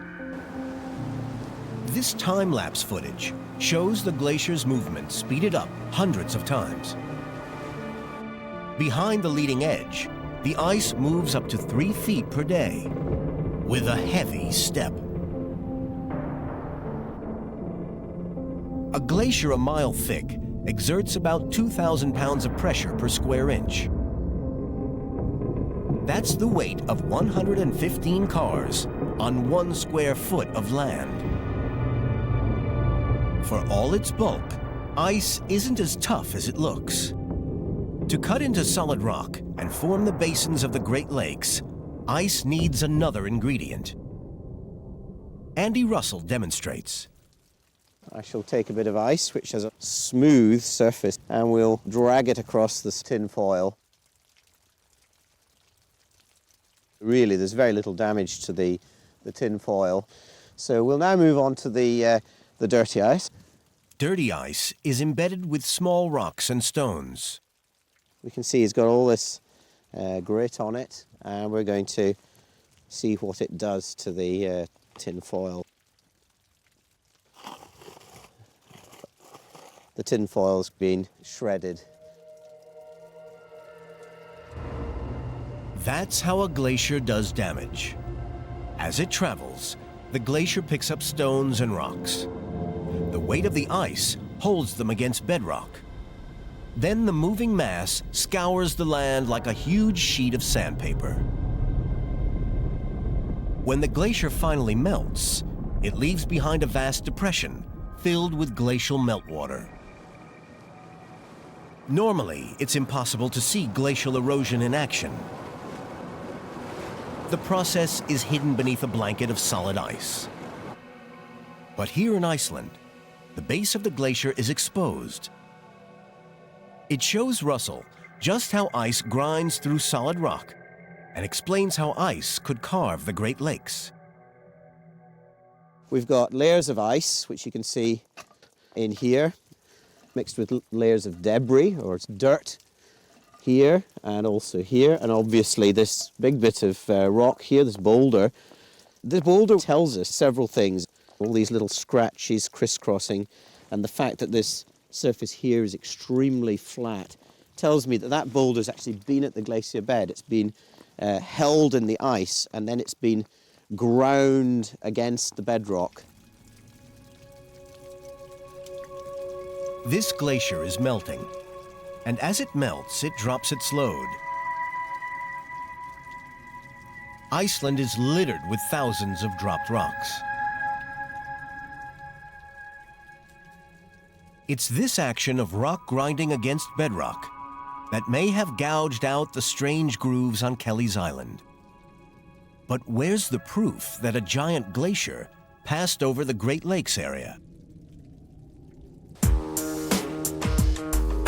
Here, near the shores of Lake Ontario.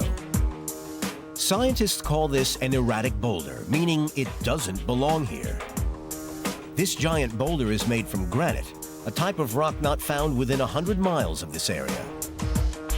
Like the boulders in Iceland, it was trapped inside ice for thousands of years, dragged across the bedrock, and then dropped in its new home.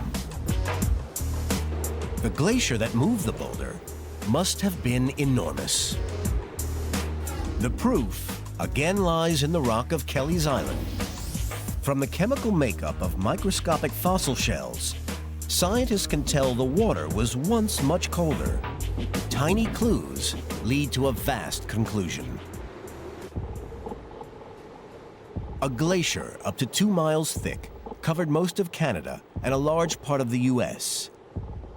It was called the Laurentide Ice Sheet. For over 1 million years, the enormous glacier advanced and retreated over the land, back and forth. As it did, it gouged out the 5 enormous lake basins. The ice sheet passed over the Great Lakes. But how long did it take for ice to carve through solid rock and form the basins of the Great Lakes?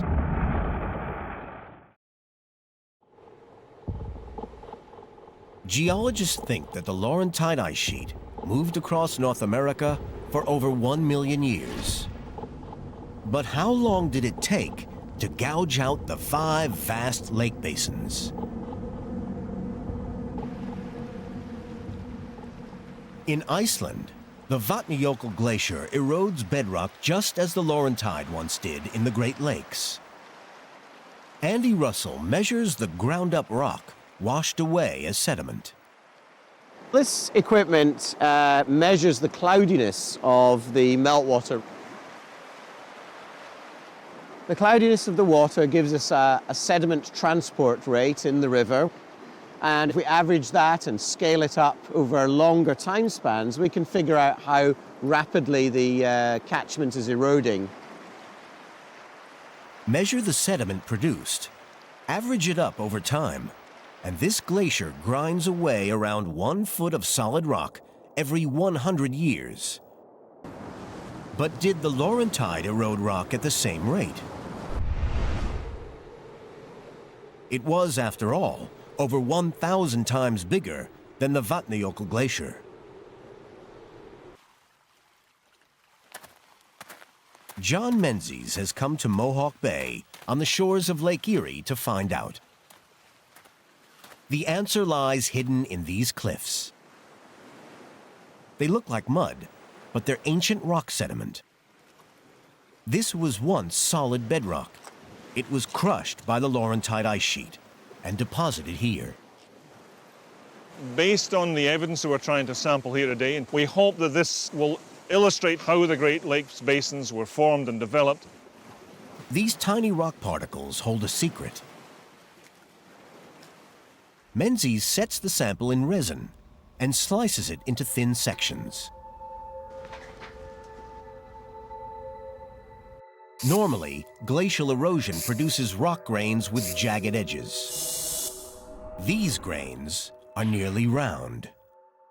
If you look at this particular thin section, you can see this particular piece of rock, and you can see around it the effects of rotation, kind of indicative of the sediment being moved underneath the ice sheet and rolling and rotating beneath the ice. So in other words, the sediment has been tumbled and moved and rotated and sheared time and time again. But how can a glacier produce both jagged and smooth rock grains? The explanation? Some of the ice inside the Laurentide Glacier moves faster than other areas of ice.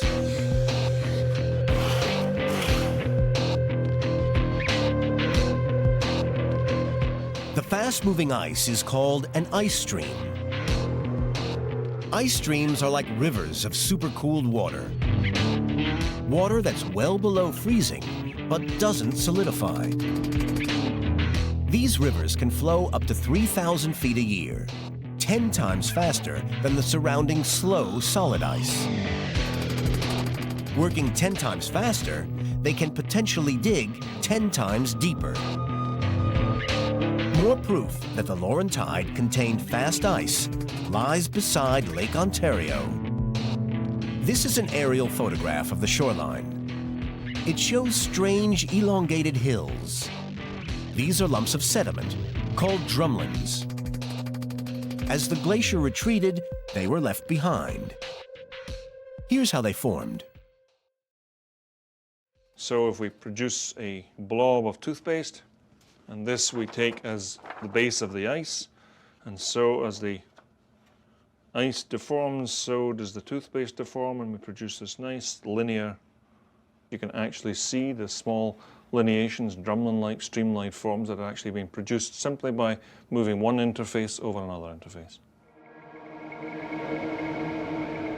Just as fast ice leaves a trail of long, thin drumlins, it also tends to carve out long, thin lake basins.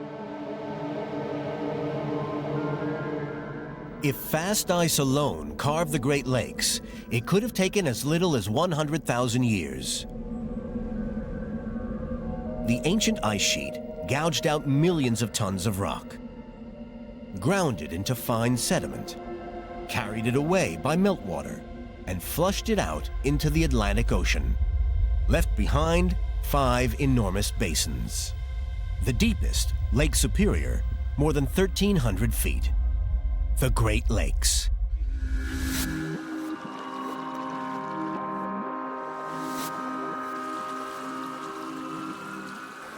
But when did the enormous Laurentide Glacier melt and the basins fill with life-giving fresh water? Francine McCarthy holds a clue, a 12-foot tube of mud called a sediment core. The sample was taken from the bottom of Willoughby Bog, a swamp between Lakes Erie and Ontario. This keeps a very good record of what went on when people weren't here to keep the history. The core is made up of mud, pollen grains, and sediment deposited in the water when the lakes formed. We remove material for radiocarbon dating, and the dates are about 1,700 years ago here, about 7,500 years ago here, and about 9,000 years ago near the base. The cores reveal water was present at least 9,000 years ago. But beneath the 9,000-year-old layer is one even older. It's the last layer before hitting bedrock, so it must be the first layer deposited in the water. If McCarthy can date it, she can pinpoint when fresh water arrived and reveal the age of the lakes. But to date the layer, she needs organic material. You can see the color contrast between the very inorganic and the bog material. This is impossible to date using radiocarbon dating, conventional radiocarbon dating techniques, because you can see that there's very little organic material here. Just rock and clay, a dead end. But why are the early lakes lifeless? To find out what the early Great Lakes looked like, we need to return to Iceland and the Vatnajökull Glacier. Here at the base of the glacier is a newly born lake. Its basin was carved by ice and filled with meltwater. This is how the Great Lakes looked tens of thousands of years ago. And like the early lakes, this place is dead. There was virtually no life in these proglacial lakes. It's very cold, it's a very harsh environment, there's very little light, so your whole ecosystem is unable to really get kick-started. The reason? The water's strange milky color. These lakes are loaded with ground-up bedrock, sediment washed down from the glacier. This sediment blocks out light, and without light, small organisms like algae can't survive. No plants, no food, no life. As the Vatnajökull Glacier continues to melt, more water will flood this lake and dilute the sediment. Eventually, it will settle on the bottom, just as it did over thousands of years ago in the Great Lakes. This is the pale gray layer McCarthy discovered. The mystery remains. Scientists have to find some other way to date the age of the lakes. The answer could lie hidden in one of North America's most spectacular geological formations, Niagara Falls.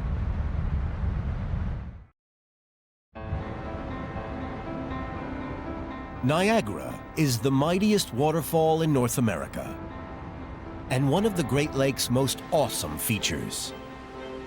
On average, 150,000 gallons pour over every minute, enough to fill over 60 Olympic-sized swimming pools.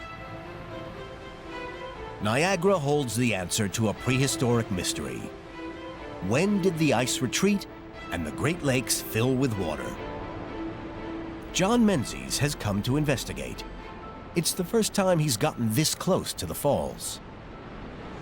It's just utterly incredible. You see the volume of water that's coming over per second. All the water from the central part of North America is flowing right over here as we stand. Fantastic.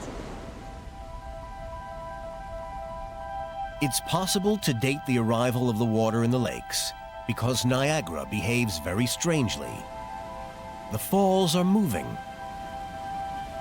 Every year, they take one step back, 12 full inches toward Lake Erie. The reason for this movement is the rock. The falls are built on 2 layers of rock. At the top of the falls is a hard layer of limestone, known as cap rock. Underneath is a softer layer. This is a piece of Queenston shale, which is the weaker rock from underneath the cap rock for this area of regional geology. And in fact, it's very, very easily to break, as you can see. Bingo. The weak shale at the base of the falls is relentlessly pounded at up to 70 miles per hour. The constant hammering erodes the shale below and undermines the cap rock above. The cap rock gets left like a cantilever effect, and then it simply breaks off, and it breaks off every so often, fairly dramatically. In fact, if we look at the falls, there's a huge rock that's actually fallen off in the last 100 years. In a sense, you can look at Niagara Falls as being, if you like, an ongoing process of destruction. Perpetual destruction, perpetual change. The destruction means that the falls act like a giant timepiece, an enormous clock that allows geologists to date the age of Niagara and the lakes themselves. Until 100 years ago, the falls eroded 3 to 4 feet a year. As water was diverted for hydroelectric power, the erosion rate has fallen, but the falls are still eroding roughly ½ an inch a month. Eventually, given time, the hotels, the casinos and so forth are going to be left behind in the track of the falls as the falls retreats to the south and leaves this touristic area in isolation. If the falls continue to erode at this rate, in about 50,000 years, the falls will reach the base of Lake Erie itself.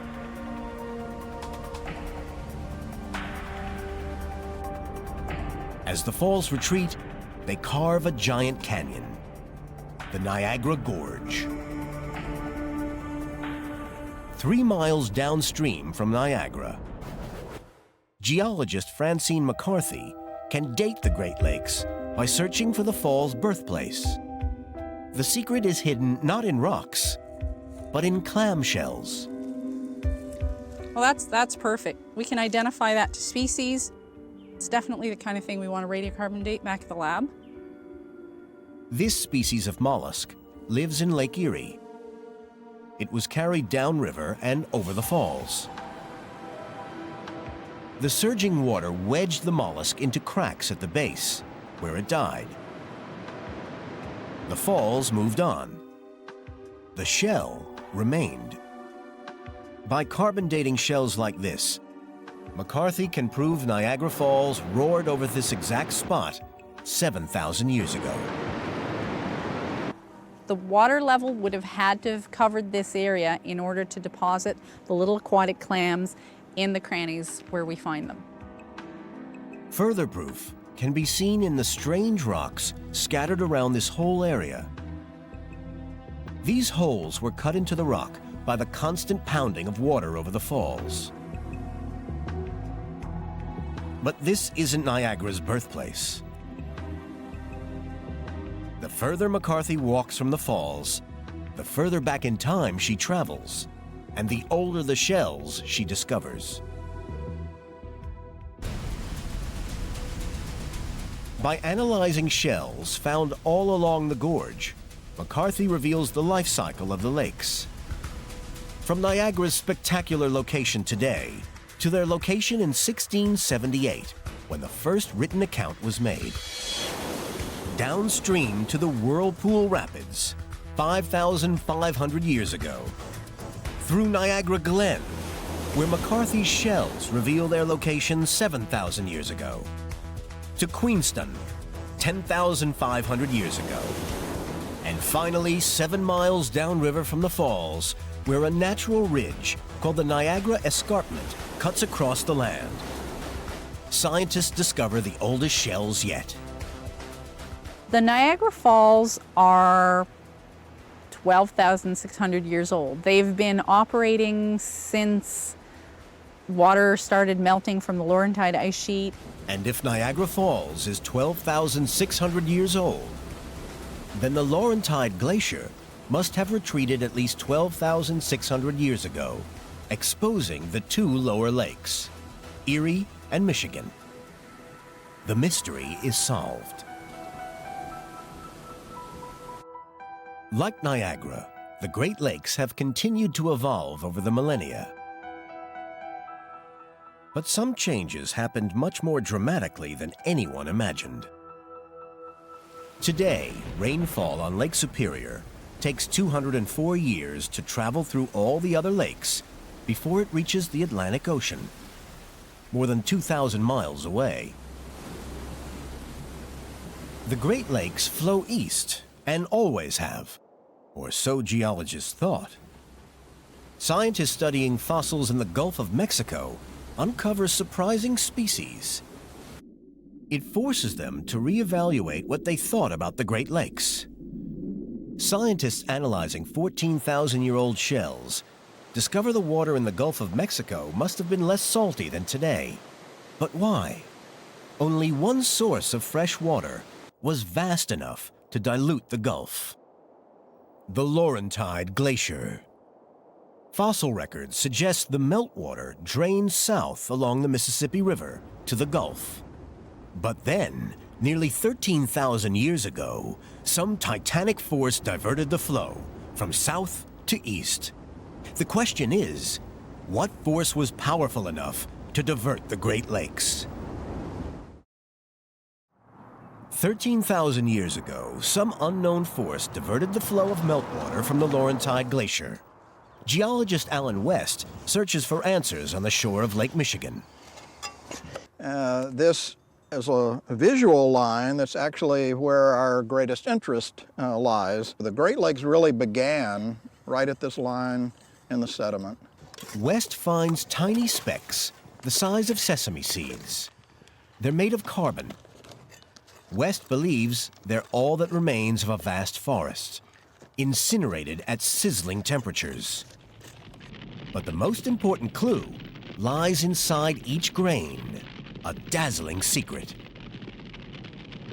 These small black dots, they're almost pure carbon, and when we check them with an electron microscope, we find that they contain millions and millions of diamonds. Each diamond is 1,000 times smaller than a pinhead. They're known as impact diamonds. They form under intense pressure. But what created them? Something big hit this area at great speed. It packed a huge punch. Alan dumps a sample over a magnet. Incredibly, it contains metal. Definitely magnetic grains in there. You can see them coming out. The magnetic grains are iridium. Iridium is extremely rare on Earth, but common in rocks from space. West's theory is 12,900 years ago, a massive comet strikes Earth and showers the region with iridium.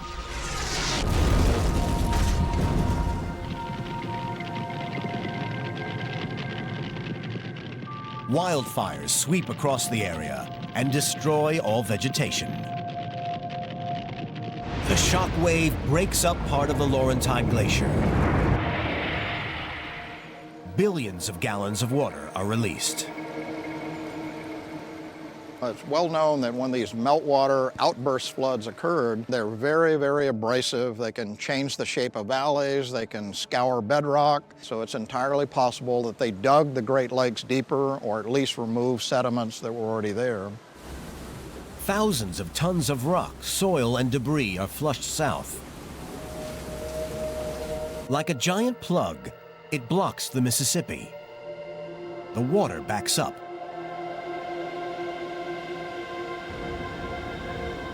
Lake Ontario swells and bursts its low eastern bank, and the St. Lawrence Channel opens up. All the evidence shows that the Gulf of St. Lawrence opened up and water went to the east, but stopped going to the south. West believes it all happened in just a few months. Since then, the lakes have drained east into the Atlantic Ocean. The new direction allowed small settlements to become the great cities of Montreal and Quebec. Rarely does the course of history change so suddenly and so dramatically. Yet the evidence is circumstantial. If a comet hit, where's the crater? In 1999, on the bottom of Lake Ontario, geologists discovered a crater half a mile wide. It's still undated.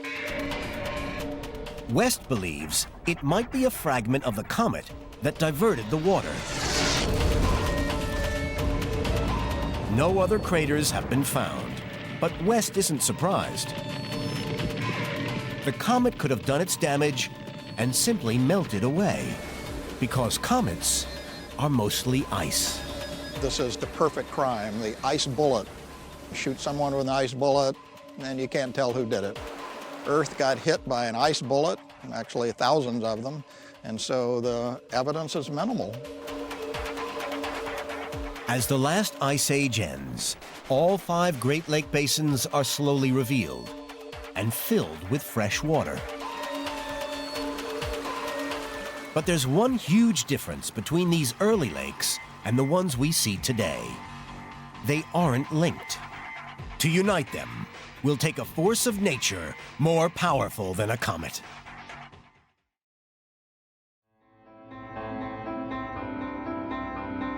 Today, the Great Lakes are connected via a network of rivers and channels, a 2,000-mile water system.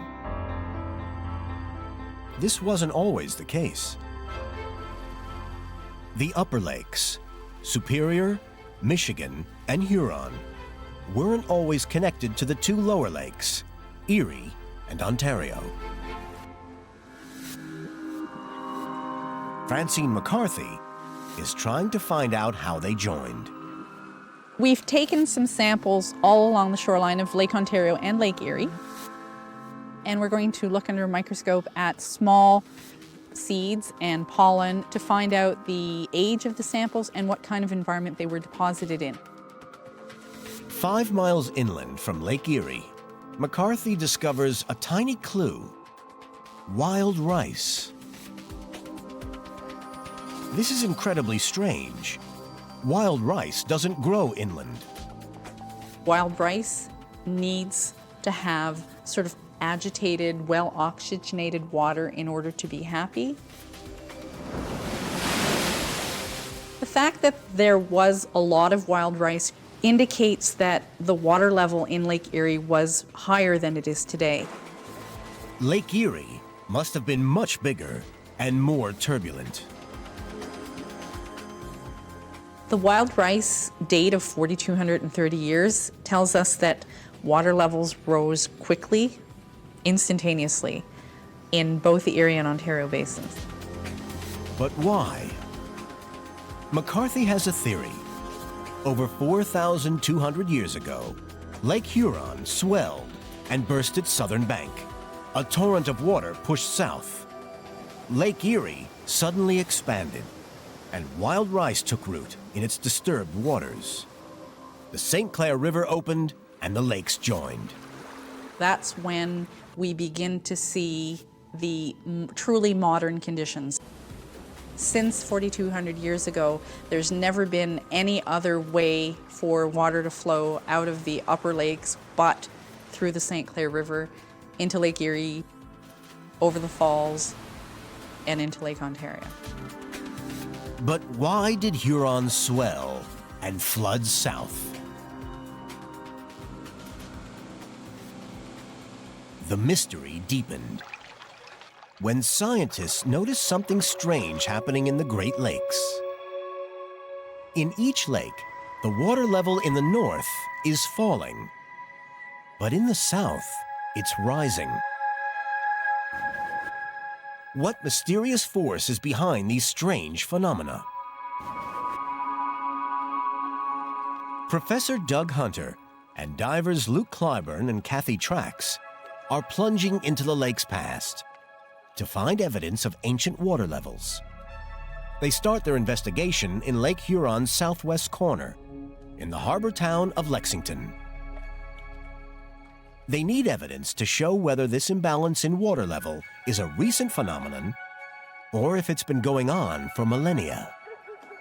Today, we're going to put divers in the water, and as we dive down, we're looking to see if we can find something that will show this is where the lake levels were some thousands of years ago.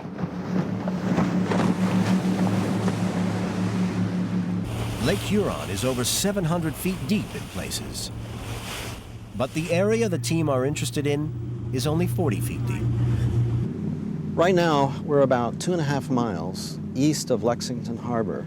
Underneath us, in 40 feet of water, is an area where we suspect there may be some interesting finds that would give us some insight into the Great Lakes history.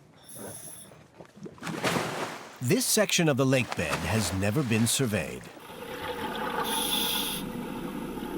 The team scour every inch for evidence of past water levels.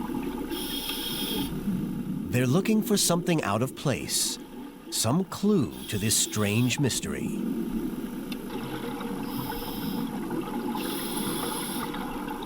"40 minutes into the dive, the team finds several large pieces of wood. From this wood alone, they can't tell if trees once grew here, or if it's just debris thrown from a boat.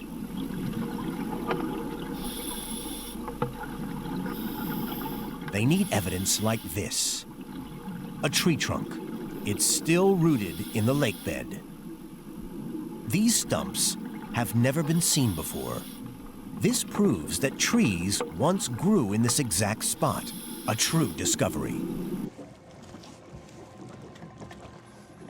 There's wood. Oh boy, that was a great dive. You could see whole trees falling over, and they just went out into the sand and down.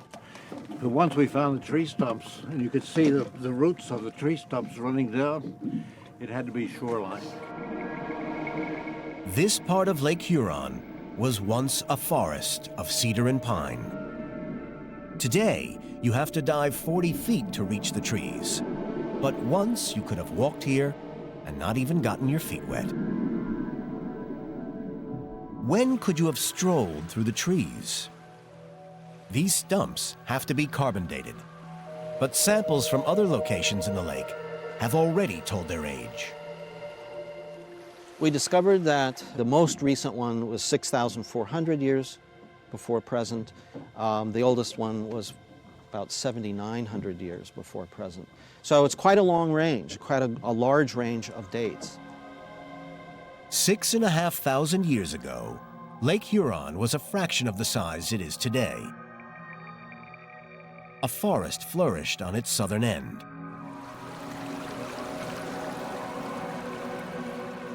1,500 years later, water crept south. The southern end was swamped and the forest drowned. The St. Clair River opened, and Lake Huron joined to Lake Erie. The overflow thundered along the Niagara River and tumbled over the falls. And all 5 lakes joined. But what caused this dramatic transformation? And is it still taking place today?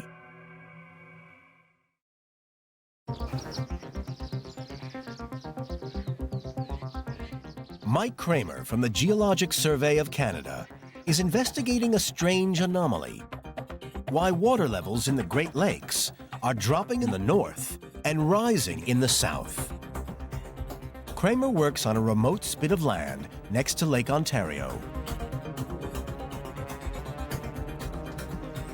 It's not the water level he's monitoring. What looks like a garden shed actually holds state-of-the-art GPS technology. We're using a GPS receiver to monitor the motion of the structure every 30 seconds. The antenna is bolted down to the floor and runs up through the roof. It's very stable. In other words, Kramer is studying whether the shed is rising or falling. This GPS receiver picks up signals from satellites orbiting the Earth. The equipment is so sensitive, it can detect movement down to the millimeter. As a result, Kramer can determine the exact elevation of the shed, and thus the land it sits on. His findings are astounding. The Great Lakes region is rising 1 inch per decade in the north and sinking nearly 1 inch per decade in the south. This part of North America is tilting, and the pivot point runs straight through the Great Lakes. The tilt is imperceptible to us, but it affects the lake's water level.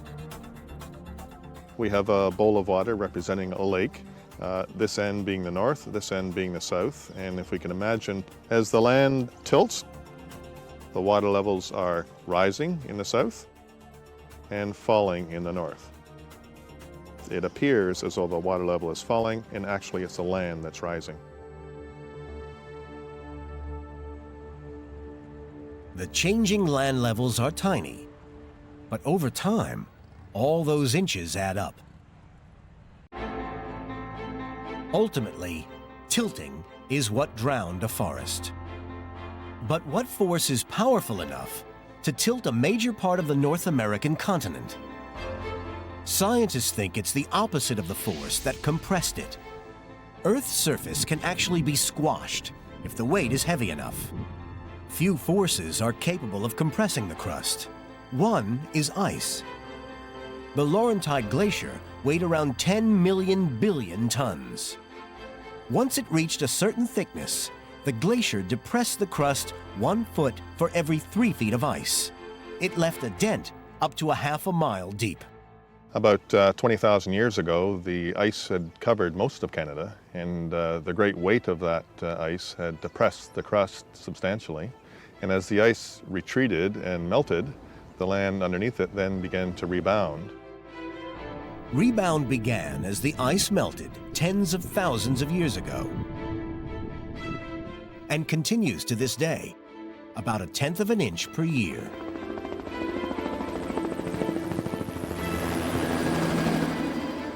The ice sheet was much thicker in the north than it was in the south.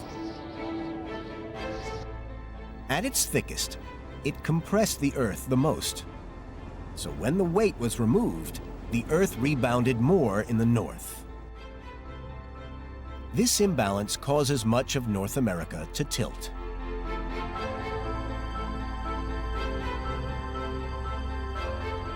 Combined with a warming climate and less rainfall, rebound is changing the outline of the Great Lakes. If water levels continue to drop in the north, vital transport routes will shrink. Industry, hydroelectric power stations, and millions of people could be affected. Eventually, the crust will rebound to roughly the position it was before the Laurentide Glacier advanced over it, and the water will find its level. But until it does, the future of the Great Lakes will be as dynamic as their past. In the empty blackness of space, surrounded by hostile planets and freezing vacuum, planet Earth is an oasis of life. And all because of our protective cocoon of gas. This blanket of air shapes everything we see on Earth. It protects, insulates, and sustains us. It carries water around the globe and shields us from cosmic impacts and killer radiation. It's time to uncover the invisible wonder that is our atmosphere.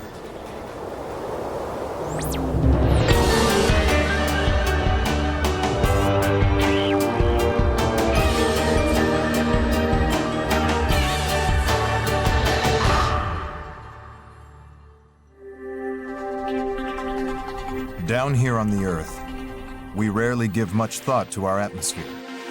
Because we can't see, smell, taste, or hear it, we take it for granted. But our air is all that stands between us and the vacuum of space. We've got this canopy that provides us a lot more than just an atmosphere to breathe in. It definitely shields us. The atmosphere is divided into 5 distinctive layers: the troposphere, stratosphere, mesosphere, thermosphere, and exosphere. Each layer is less dense than the one below, stretching miles above our heads. How far out it goes is depending on which scientist you talk to. Some say it ends at 300 miles, some say it extends out to Mars. We live in the layer closest to the ground. Here in the troposphere, the air is thickest and the pressure greatest. Our bodies are perfectly matched to these conditions. Our chemistry, our very nature, our metabolism is completely shaped by the atmosphere.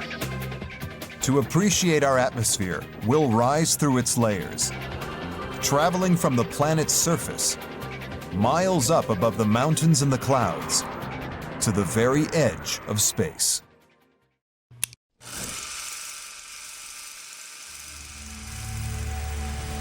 August 16th, 1960.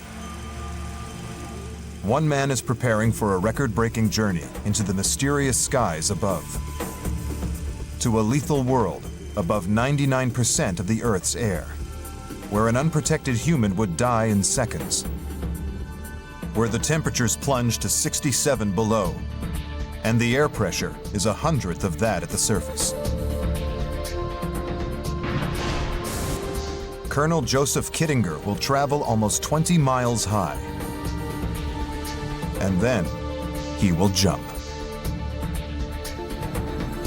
This is a key military mission, one of the first steps in the space race. Kittinger will be testing the human body's resistance to high altitude, low pressure, and rapid free fall. He will be trialing new technology he hopes will protect him.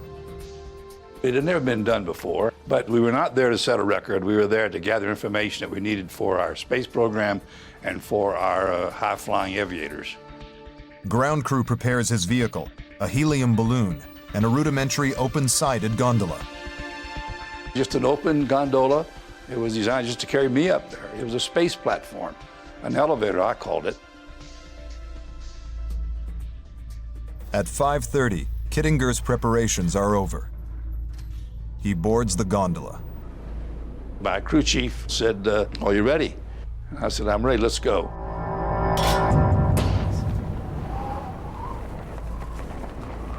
It was a very smooth takeoff, and I started ascending. Up, up, up. 30 minutes after takeoff, Kittinger reaches 29,000 feet, the middle of the troposphere. At this altitude, the air is so thin that each breath contains only 1/3 of the oxygen found at sea level. Kittinger breathes from gas bottles connected to a sealed helmet. He's still barely 1/3 of the way to the jump point. There are another 14 miles to go, and the air pressure is dropping rapidly. So at about 40,000 feet, suddenly the pressure suit starts inflating, and that's when you start checking it to make certain that it's working properly. But there is a crucial fault in the suit. The glove covering his right hand is not sealed.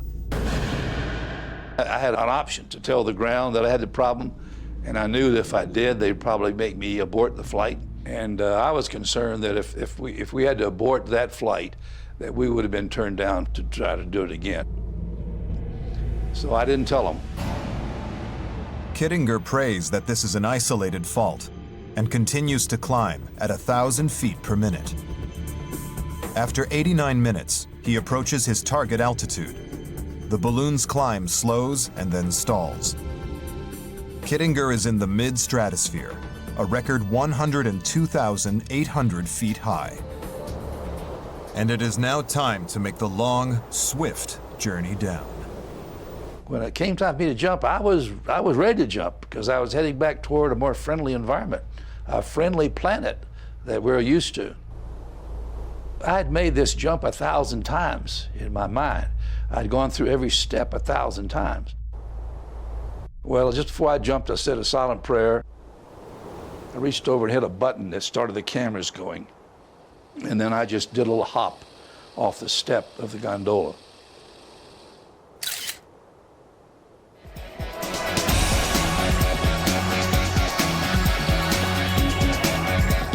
You can't tell that you're going fast, you can't tell anything. And I looked up at the balloon, and the balloon was firing into space. And I said, gosh, that's amazing. And then I realized it was me that was going down at a fantastic rate, and the balloon was standing still.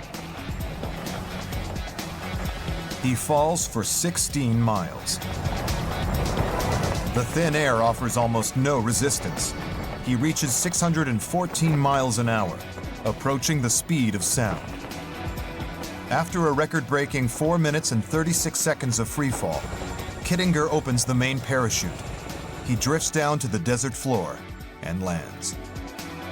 We were just elated because we had accomplished what we set out to do. There was a lot of people who said we couldn't do it, and we proved that we could do it. The mission has been a stunning success. Kittinger's skydiving record stands to this day. He takes his first deep breath of air with a newfound appreciation for our atmosphere. It was a relief to be back on the planet Earth that we love so much. A planet that has an atmosphere that we can live daily. Kittinger forged a dizzying path through the atmosphere. Our journey begins just a few feet off the ground with the air we breathe. We take for granted Earth's blend of gases, the perfect mix for heat and energy. And astronomer David Grinspoon believes we'd be hard-pressed to find its equal anywhere. The more we learn about planets, the more we learn that they're all individuals. They're like people in that sense. So as far as what we know now, Earth's atmosphere is completely unique. In the past century, telescopes and space probes have uncovered the extreme atmospheres of our neighboring planets. A journey across our solar system reveals exactly how unusual Earth is. Clouds of near-frozen gas flow over the icy surfaces of Uranus and Neptune, while the sun has blasted away the atmospheres of Mars and Mercury. To me, it seems as though Mercury doesn't have an atmosphere at all. In fact, if you were on the surface of Mercury, it would look to you as if you were out in outer space. In contrast, Jupiter and Saturn are all atmosphere. Unlike Earth, Jupiter doesn't really have a solid surface that you could stand on and then have your head up in the atmosphere looking at the clouds. It's just a giant, giant gas ball. Only one other planet shares the Earth's thick atmosphere and rocky surface: our near neighbor, Venus. But even here, there are striking differences. Dr. David Crisp has spent 20 years studying Venus's acrid air. Imagine you're at the surface of the planet Venus. You're at pressures that are high enough to crush a nuclear submarine. The pressures there are about 90 times the pressure of the Earth's surface. This pressure is combined with extreme heat, 900 degrees Fahrenheit, hot enough to melt lead. Clouds drift over the baked surface, but they are not water vapor. Venus's clouds are made of concentrated sulfuric acid. Venus is a stark example of how extreme an atmosphere can be. But the real mystery isn't why Venus is so hostile, but why Earth hasn't followed the same path. As planets go, Earth and Venus are essentially twins. They're almost exactly the same size. They're also very close together in the solar system. In spite of that, their environments evolved in dramatically different ways. To discover why these twin planets followed separate paths, and to explore what gave us our precious atmosphere, we have to travel back. Back 4.5 billion years to the birth of the solar system itself. The birth of the solar system created Earth's earliest atmosphere. Huge quantities of material orbiting the Sun fused together into protoplanets. Jupiter and Saturn formed into gassy spheres. But on Earth, most of the material condensed into a molten core. The remaining gases bubbled forth from the liquid rock, forming the first atmosphere. Our planet's gravity stopped these gases from drifting off into space. But Earth now had to face the ravages of the solar wind, a stream of charged particles thrown out by the Sun. This same wind had a catastrophic effect on Mars. It has stripped the air from the planet's surface, blasting it deep into space. The red planet's atmosphere is now only 1/100th as thick as Earth's. Our planet was spared this fate. The magnetic field generated by the Earth's core blocked the solar wind, preventing it from blasting away the fragile air. But the Earth's atmosphere was still very different from the one we breathe today. It contained high levels of carbon dioxide, a gas with a key ability to absorb and hold on to heat. Carbon dioxide still makes up 95% of Venus's atmosphere. It superheated our twin planet to the point where its water boiled away into space.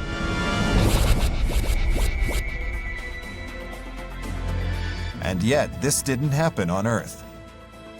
David Crisp believes that was down to a chance event. If Earth kept all of its initial atmosphere, it probably would have turned out a lot more like Venus. But that didn't happen. We were the victims of a very lucky accident. Earth's big break came 4.5 billion years ago. Back then, the solar system wasn't limited to the 8 planets it has today. Instead, a swarm of protoplanets, or planetesimals, orbited the Sun like bees around a honeypot. One Mars-sized body was heading straight for Earth. In a colossal cosmic collision, it slammed into our planet, creating our moon, and according to Crisp, removing the atmosphere that still blights Venus. This ancient event was the defining moment for our atmosphere. With the original deadly gas mix blasted away, our planet's air could slowly evolve into what it is today. We were left with this atmosphere made of molten rock and vaporous rock. It took millions of years for that atmosphere to fall out and to be replaced by an atmosphere made up of nitrogen and carbon dioxide and water vapor. These new gases came from above and below. Volcanic eruptions spewed out fresh stalks of nitrogen and carbon dioxide from within the planet's molten core. While the vital element of water may have been delivered by icy comets, each impact bringing a new supply of frozen liquid. But the air still lacked one of its key ingredients.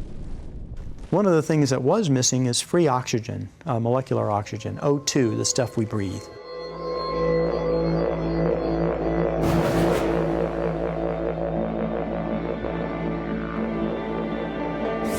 Dr. Janet Seifert of Rice University in Texas searches for the event that produced the atmosphere's final element.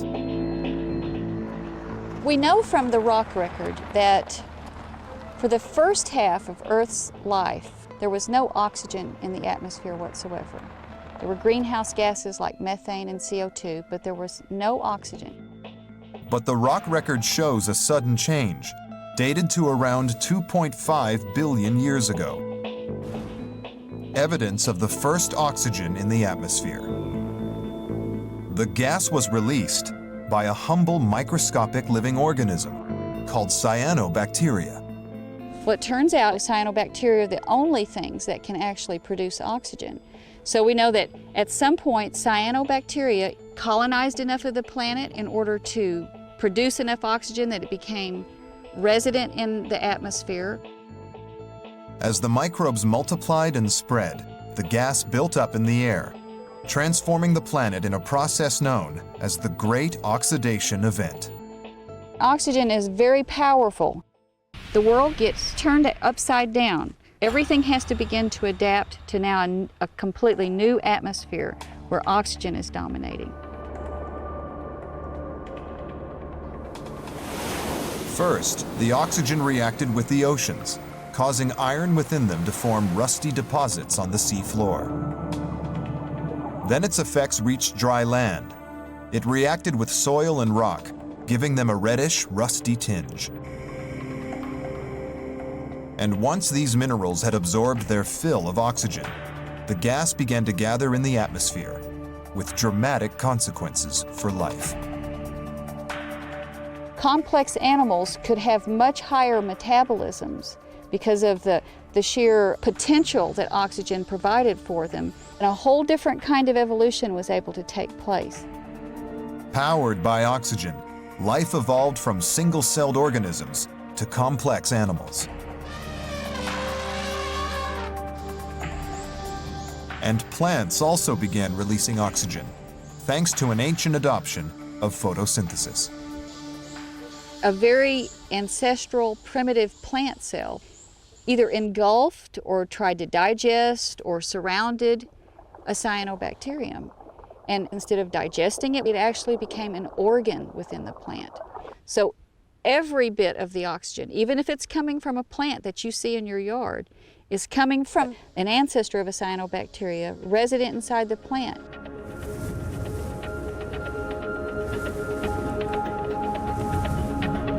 With the rise of oxygen, the air's unique blend of gases was complete. This air we breathe has changed planet Earth, molding its terrain and habitats. And as we continue our upward journey, we run into another vital substance, water. The turbulent movement of our atmosphere carries water vapor around the globe. Powerful winds and violent storms smash our buildings and drown our fields. But without them, the land would be bone dry.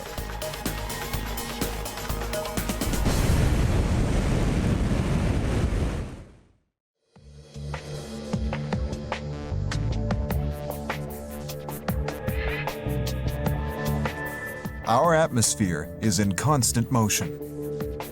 The moving air that causes our weather circulates between the ground and 50,000 feet. It is the sun that drives this movement.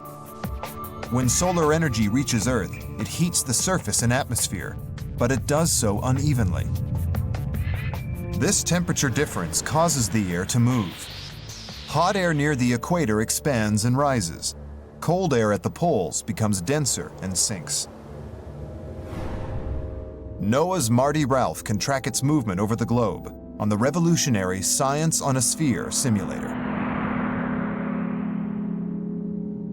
What we're seeing here is a portrayal of the Earth's surface temperature, and red and warm colors are warm temperatures like we see in the tropics here. Up in the poles, you see the blues and the greens. Those are the colder surface temperatures. So we can watch this and actually see the warm air moving northward, the cold air moving southward, and we can see the changes in the seasons. If the atmosphere didn't move, the poles would be 45 degrees cooler and the equator 25 degrees warmer. the great deserts of the Sahara, Atacama, and Mojave would expand dramatically. Northerly cities like London or Boston would be locked in an icy winter. It is only the atmosphere's circulation that prevents this. It regulates the temperature, moving the air to create the weather that covers our globe.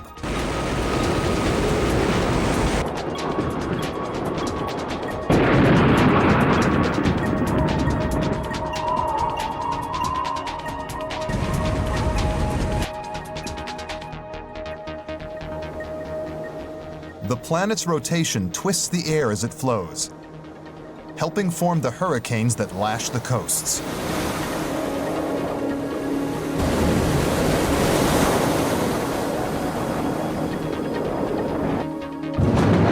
As moist air wells upwards, clouds become electrically charged and send lightning bolts crashing down to Earth, superheating the air to 18,000 degrees.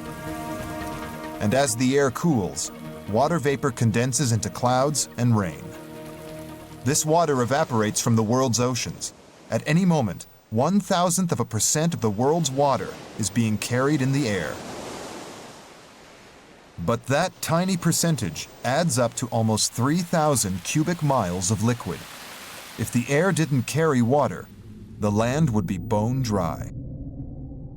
Storms do a really important job for the atmosphere. They help reduce the difference in temperature between the poles and the equators. And in the process, they actually create the rain and snow that we depend on. One of the most powerful weather systems is a newly discovered set of water channels running through the air. Ralph's current research focuses on these mysterious rivers in the sky. One of the phenomena that really influences where the water is available for us are these regions where water vapor transport is focused. We've come to recognize that phenomena as an atmospheric river. Atmospheric rivers are narrow channels of hurricane-force winds that can stretch for thousands of miles. A single river can carry 3 times as much water as the entire Mississippi. They provide almost half the annual rainfall for parts of the American Pacific coast, but when they remain over one area for a day or more, they can produce violent flooding. Heavy winds, lots of water vapor, a storm track that's not moving fast adds up to a big flood event. The rivers were only recently discovered because they form over the world's oceans. We still don't have enough data to forecast their floods. An example of the challenges we face in weather prediction is that while this model can actually produce an atmospheric river, like we're seeing right here, a week ago today we looked at the forecast for today, and it said there should be a strong atmospheric river creating heavy rain in Northern California. Well, instead, it's hitting Canada. That's a huge difference. To fill the gap in data, Ralph explores the rivers on research flights. The rivers form in front of banks of cold air. They create channels of wind that carry huge quantities of water vapor from the ocean to the coast at up to 100 miles an hour. These are like conveyor belts for water vapor. They're very narrow, and yet they do 90% of the water vapor transport for the global atmosphere at those latitudes. When the airflow hits a mountain, it rises up, shedding its water as rain and snow. Ralph has tracked how the rivers move with the changing seasons. But to fully forecast the floods, he needs a lot more atmospheric data.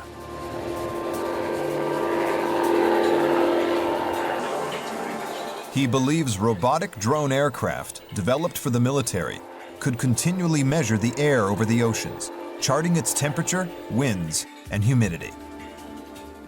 And the flights could also track how the rivers are changing. We're starting to see evidence that the more intense atmospheric rivers might become more frequent in certain parts of the world, and that will contribute to increasing the frequency of flooding. The changes Ralph has identified are part of a wholesale shift in our climate and atmosphere. Deserts are expanding, while rainforests are drying out, all due to a change in the chemical makeup of the air. This blend has always been in flux. We alter the proportions with each breath we take. But our factories and homes, planes and cars, amplify the process. For over 2 centuries, we have been dramatically increasing the amount of warming carbon dioxide in the atmosphere. So far, the planet's natural air filters have pulled nearly 55% of it out of the air. The North Atlantic has absorbed a tremendous amount of carbon dioxide, but at the moment it's almost completely saturated by carbon dioxide, so it's not absorbing very much more.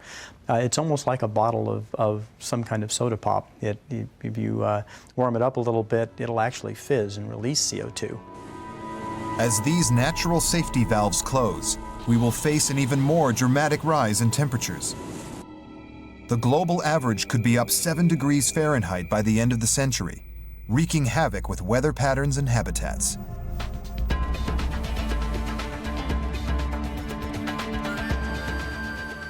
We can prevent climate change by preserving the air's delicate blend of gases, the unique mix that sets Earth apart. And our planet is also marked by how this blend sits above the surface in a distinct layered structure. As we rise above the clouds and winds of lower altitudes, we enter a completely new zone. A world of extreme temperatures and ever-thinning air. Air that would kill us in seconds, but which shields us from deadly radiation.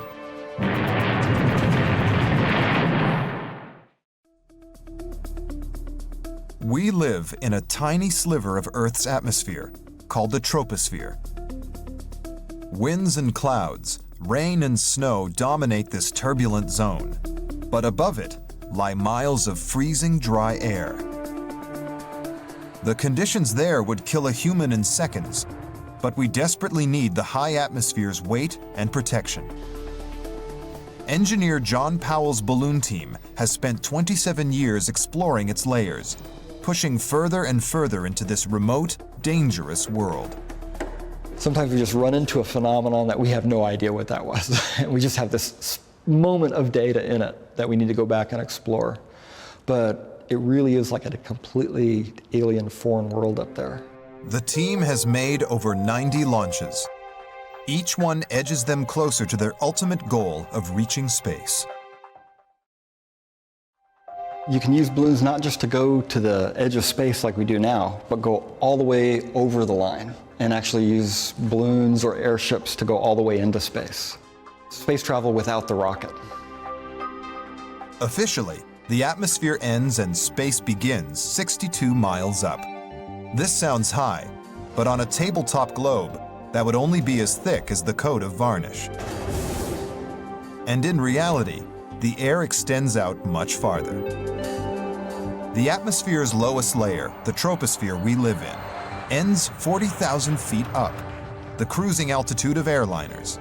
Above are another 4 distinct layers. They're all separated by their temperature. It gets colder and colder and colder, then it warms up to a nice toasty 0, and then it starts to get colder again. So whenever the temperature changes directions, you know you've made it into another layer. First comes the stratosphere, a stable layer without strong winds. Then temperatures in the mesosphere plunge to minus 150 degrees Fahrenheit. Above that is the thermosphere, where solar radiation can push the thermometer back up to 4,500 degrees. And finally, there is the exosphere, an endless zone where air molecules slowly thin out into the pure vacuum of space. Now, the exosphere is really high. They actually detected particles of the Earth's atmosphere on the far side of the moon during the Apollo program. As Powell's balloons rise towards space, they leave the world we know far behind. The air thins, and they begin to lose the protective weight of the miles of air above them. The pressure is dropping. When you finally get to the stratosphere, to the altitude we'd like to work at, it's only 1/100th that of it is on the ground. It is a whole different world than down here.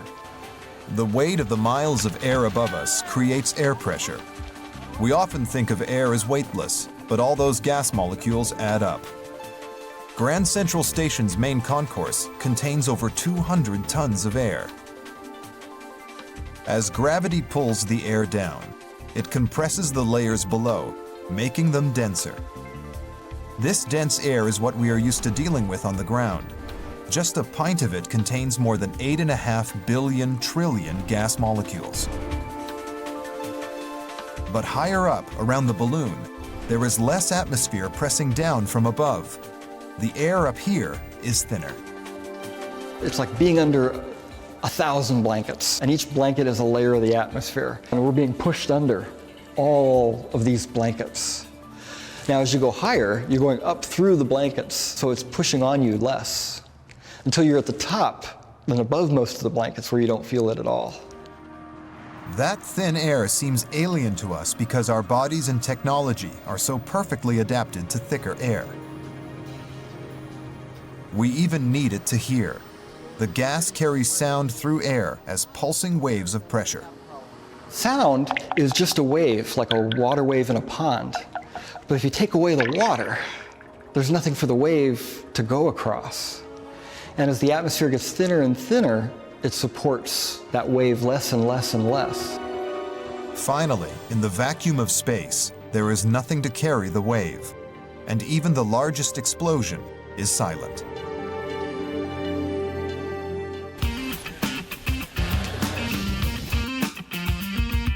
School science experiments on board the airship study the dramatic pressure change.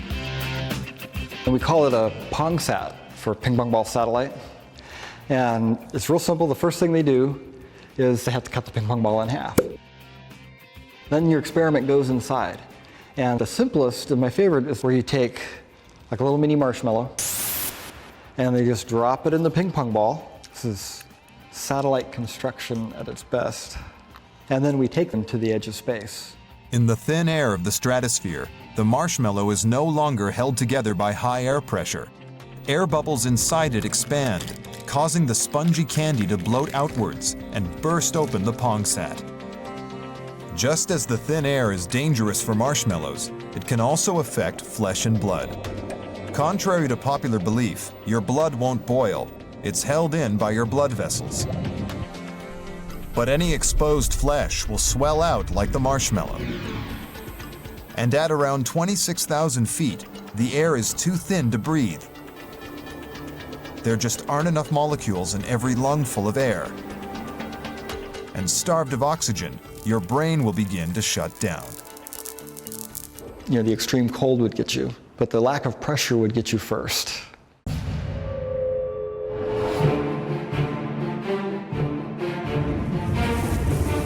As the balloons rise higher still, they face attack by an invisible bombardment: radiation.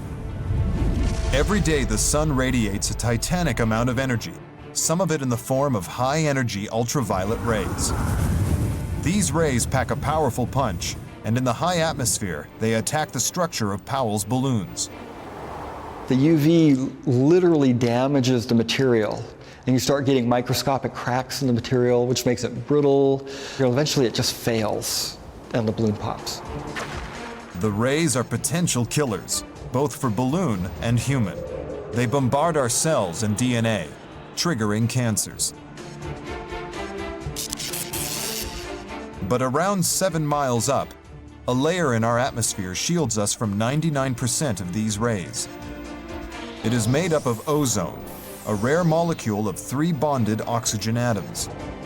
This can absorb and block high-energy UV rays. The ozone layer, it's not like this saran-wrapped thick layer, a boundary that you pass through. It's actually miles and miles thick, so it's a slow diminishment. Man-made chemicals used in refrigerators and aerosols have been eating away at this delicate protective layer. Every winter, holes in the shield appear over the poles. The harmful chemicals are now banned, and the layer is beginning to recover. And above it, the fragile air of the mesosphere is shielding us from another deadly barrage from space.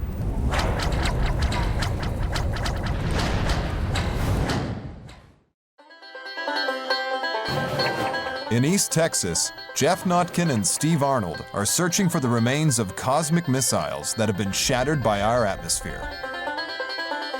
Fragments rarer than diamonds and worth their weight in gold.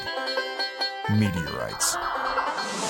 These two professional hunters seek out space rocks buried in the fields and prairies.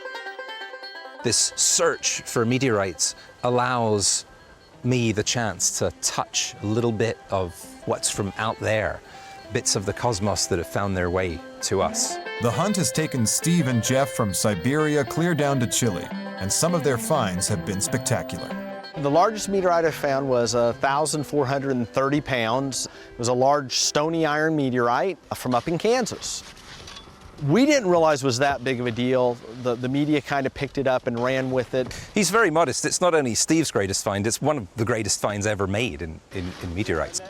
The massive space rock has been valued at up to a cool $1 million. But this is a rare find because most meteorites simply don't survive a brush with Earth's atmosphere. Most of them don't make it to the surface. The atmosphere is our friend in the sense that it protects us from these rocks from space, but for meteorite hunters it's also not our greatest ally because it burns up a lot of what we're looking for. Steve and Jeff search for remaining fragments using a custom-built metal detector rig. Meteorites will have iron in them, and it's ferrous, and so not only will a magnet attract to it, but also a metal detector will be able to pick it up. Every year, over 18,000 meteorites lock onto a collision course with Earth.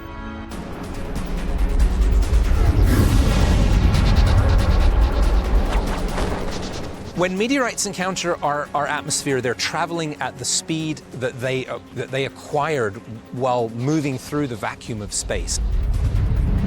And typically, they're traveling at many thousands of miles per hour. As they head down to Earth, they cut through the outer reaches of our atmosphere. But once the meteorites enter the mesosphere, the air starts pushing back. We can't see the air around us, and we can only feel it on really windy days like this. But a meteorite encountering our atmosphere definitely feels the air. And that is because it's traveling so quickly. When it encounters our atmosphere, the air in front of the meteorite cannot get out of the way in time. It's almost like the meteorite hitting a solid wall, like a block of concrete. As the air in front of the meteor compresses, it also heats up to more than 30,000 degrees Fahrenheit. Eventually, it bursts into flame, lighting up the sky. When you see a falling meteorite or shooting star, it's actually the protective shield of air that you see burning, not the meteorite itself. But the friction and heat wears away at the space rock. The hot air actually melts the metal surface. And often the collision with the atmosphere can have a shattering effect, splitting the meteorites along fissures. This is an actual meteorite, and if this were to encounter the atmosphere at high speed in its current condition, and that's the result. Only fragments of the original asteroid survive the fall to Earth. Their speed has dropped from 17,000 to 300 miles an hour. Rocks as big as station wagons have shrunk to the size of golf balls. They impact on the surface, forming holes a few inches deep. The chances of finding one are remote. There we go. I'll get the shovel. Right about there, Maestro.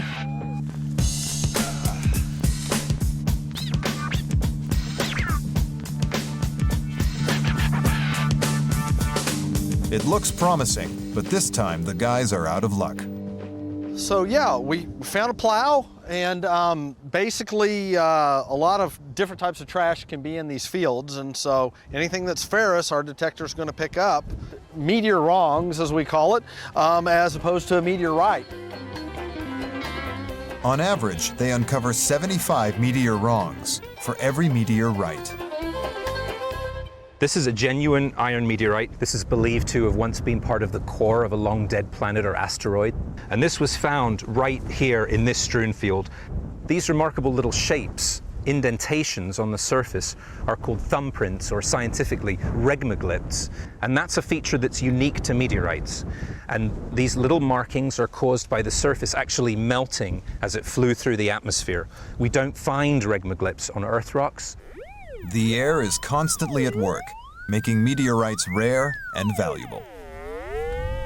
The chances of meteorites surviving their journey through the atmosphere and being found are minuscule. If it wasn't for our atmosphere, we would have little particles raining down on us all the time, and some of them not so little. The mesosphere's barrier of thin air is the final gift from our atmosphere, adding to the oxygen we breathe, water we drink, and pressure we feel. But as we cross into the layers above, we leave life far behind.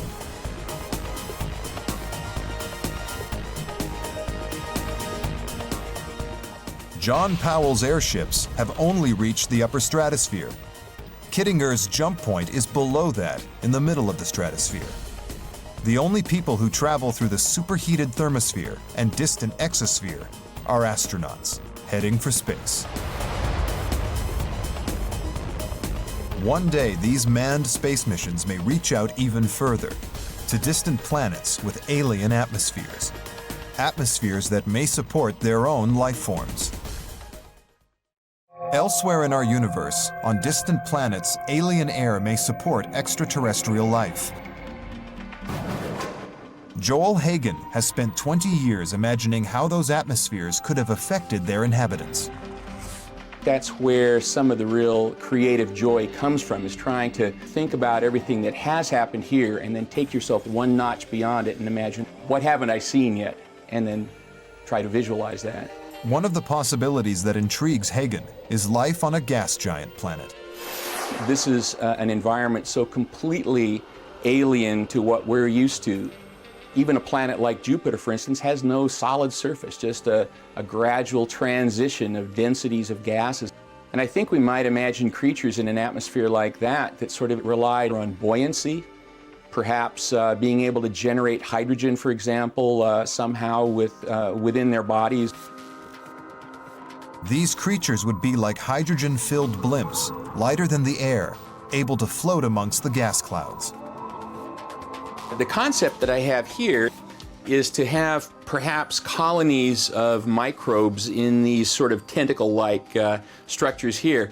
And these microbes generate the hydrogen, which in turn sort of inflates the gas bag here.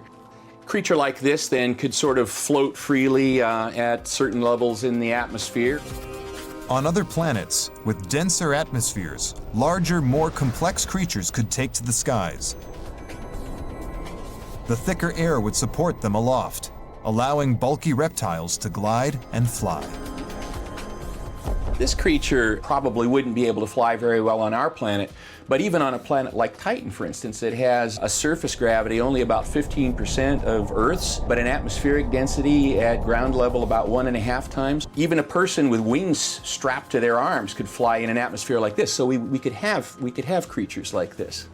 Hagen bases his ideas on known planets and the evolutionary history of Earth. But it's all pure speculation, until we find life in alien atmospheres. I would be pretty thrilled just to find microbes under rocks on Mars, for instance. They don't have to walk up and shake hands with me to get my blood up. I would be pretty happy just to know that life has happened twice. At present, we are alone. Life may have happened just this once. And if it did, then it's only because of our planet's unique atmosphere. As we have soared for miles above the ground, we have journeyed through this ocean of air.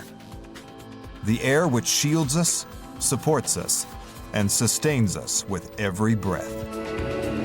Planet Earth. 4.5 billion years of evolution. It's all going to end.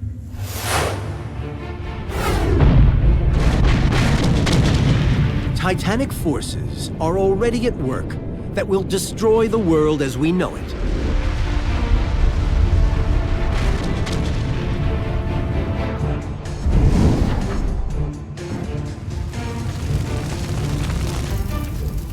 scientific investigators take us on an epic journey into the future of the Earth, where apocalypses will wipe out all life and destroy our planet. This is the countdown to the end of the world.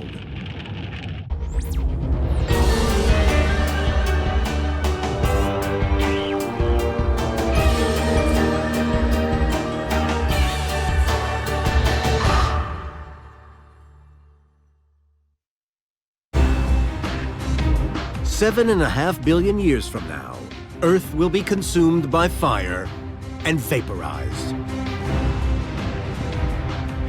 But by then, it will be unrecognizable, a lifeless alien world. Long before its final moment, our planet could be struck by no less than 7 great catastrophes.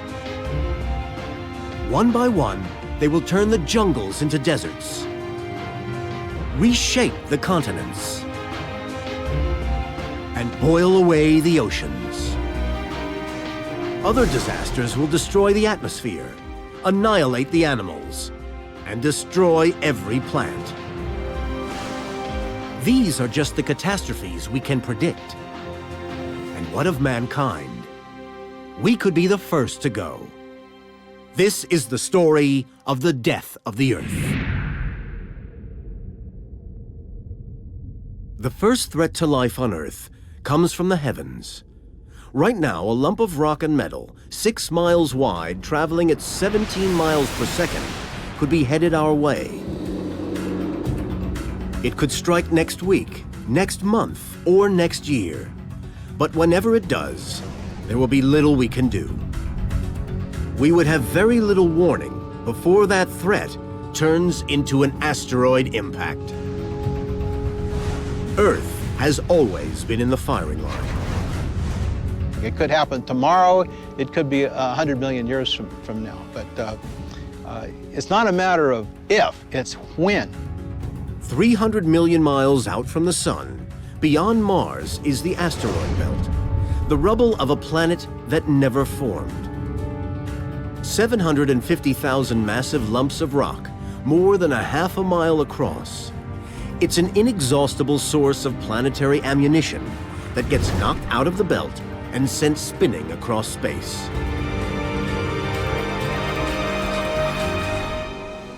NASA astronomer Professor Don Brownlee knows a lot about asteroids.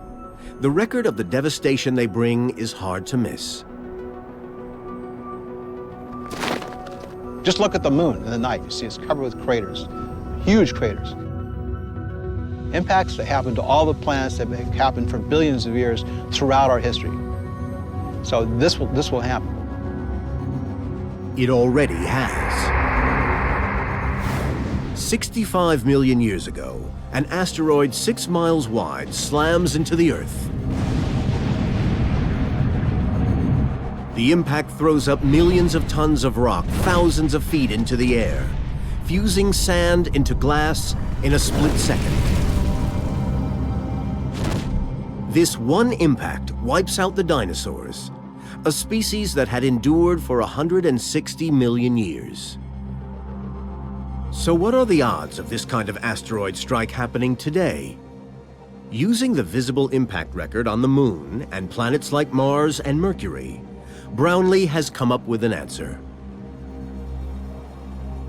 The frequency of impact of a 10-kilometer object from space, a comet or an asteroid, of the kind that wiped out the dinosaurs 65 million years ago, is on the average about 1 every 100 million years.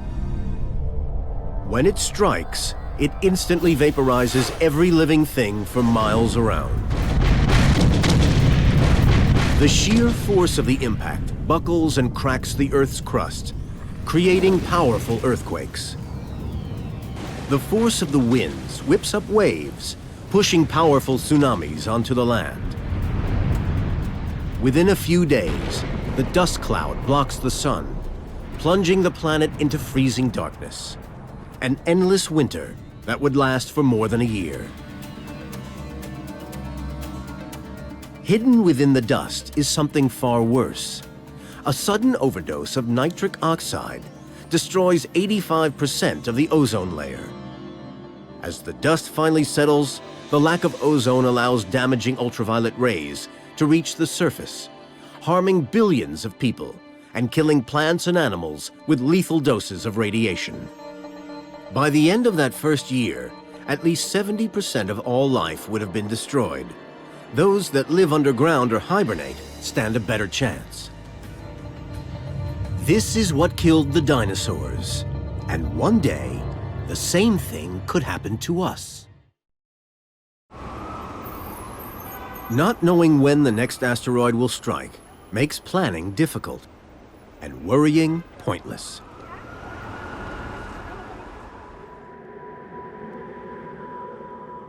There is worse to come. Even if we could plan for the next catastrophe, it won't make any difference. Ice sheets several miles deep, pushing down from the poles, will be unstoppable. A global ice age is coming. How do we know? It has happened before, and one of the first clues was pulled from the La Brea tar pits. To find an ice-loving woolly mammoth was a big surprise. To find it in the heat of California was a mystery. Could California have once been covered in ice? Could it happen again?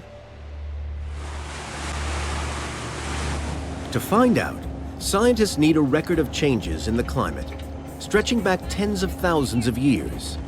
It turns up in the layers of sediment at the bottom of the ocean. Marine geologist Professor Peter Domenical is searching for clues to Earth's frozen past.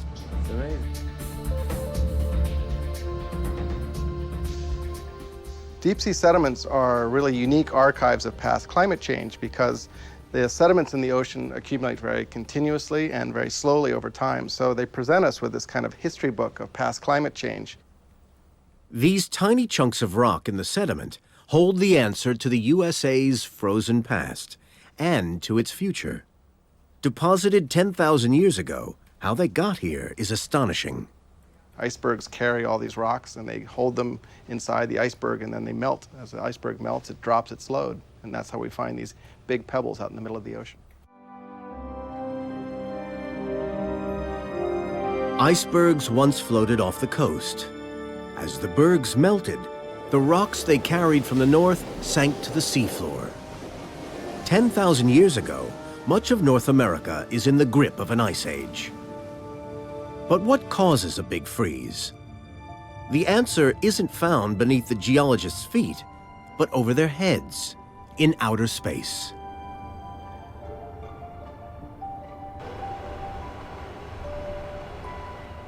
The Earth orbits the Sun in an ellipse that gradually changes shape over time. The tilt of the Earth to the Sun also changes. Calculations suggested that the interaction of these changes could flip the climate from warm to cold and back again. It's called the Milankovitch cycle, after the man who discovered it.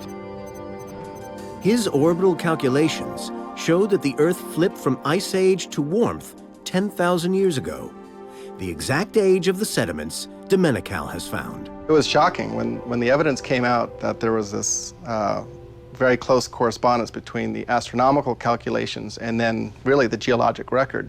People were just blown away. But what about the future?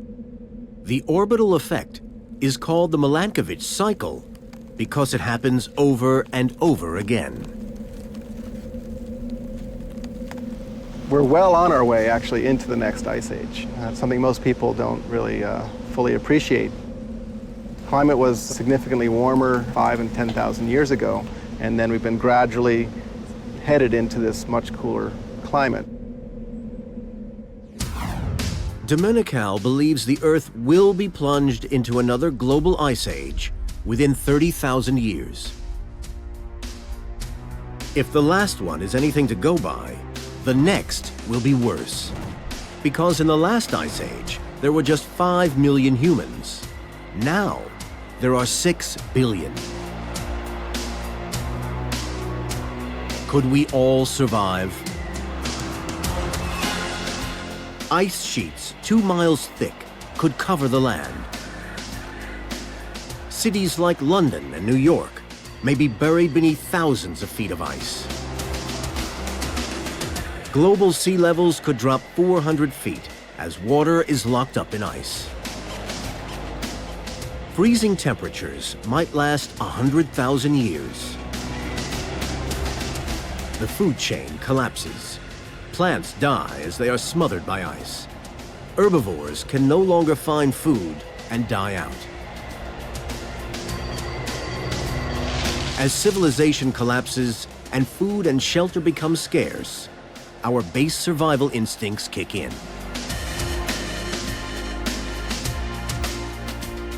Dr. Erwin Redlener at Columbia University is an expert in how humans react to catastrophic events. The bad news is, many won't make it. The major challenges will be to how to keep ourselves from killing each other because of a natural event like a new ice age. Enormous migrations of people trying to escape from the extreme conditions have the potential of causing a tremendous amount of deadly competition for resources, for food, for water, for power. Billions of people could perish as vast areas of available land are swallowed by ice. But many humans will survive the big freeze in belts of green, north and south of the equator. Here, agriculture will continue, but not enough to support the billions who will now begin a battle to control it. I think we are hardwired on a genetic DNA level to seek survival at almost any cost. And I think there's pretty good examples of that. People who were prisoners of war and people lost in hostile environments. In a few green areas, humans will survive, but the population will be greatly reduced. Civilization as we know it will change forever.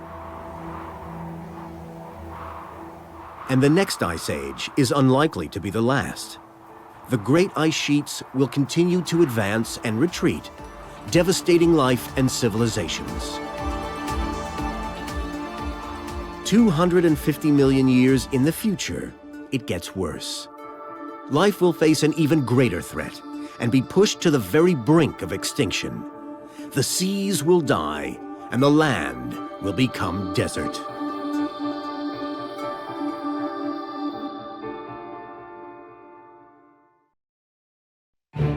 "250 million years in the future, having survived ice ages and perhaps even asteroid strikes, there now comes an even greater threat. The surface of the planet is completely unrecognizable. Life is being pushed to the brink of extinction. This terrifying vision of the future is caused by the same powerful forces that shape the Earth today. Plate tectonics was one of the two major scientific advances of the 20th century. It allowed us to get an understanding that the Earth is really much more dynamic than we ever suspected. It reveals that the Earth's surface is made up of a series of massive continental plates that are in constant motion. Where they collide, huge mountains are driven up and massive volcanoes pour out liquid rock. It shapes the face of our planet.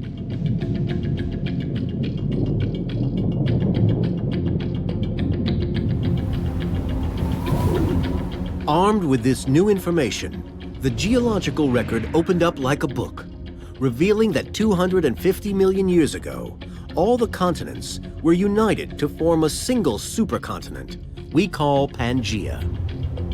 This was a hot, brutal world ruled by dinosaurs. Could future movement of the tectonic plates transform the Earth once again into a single vast landmass? We now know how the plates are moving far more accurately than ever before, and so it became tempting to look into how this might develop if we projected these motions a few million years into the future. According to Livermore's model, 250 million years in the future, a new supercontinent will form. Africa plows into the Middle East as Antarctica and Australia fuse together. One vast landmass surrounded by a giant ocean. We end up with a supercontinent which is primarily in the northern hemisphere and a southern hemisphere which is mainly ocean. This will give us a range of habitats within the supercontinent quite different from anything that we see at the present time. With much of the land hundreds or thousands of miles from the ocean, rainfall becomes non-existent. No plants grow, and as the land absorbs the heat, temperatures soar. It turns to desert. If we were looking down on the future supercontinent, what we're likely to see is something really rather like the interior of Australia. 250 million years in the future, this new world will be mostly desert, covering over half of the land, so hot and dry that few plants or animals survive. 80% of the species we see today could be wiped out. Those that do survive will have to adapt to less water, less food, and rising heat. Our distant descendants might try to take refuge in the coastal regions. But even here, there's no escaping the dangers of this new world. Around the edges here, we're probably going to see continuing volcanism, continuing earthquakes. The tectonic forces that pushed the supercontinent together are still at work.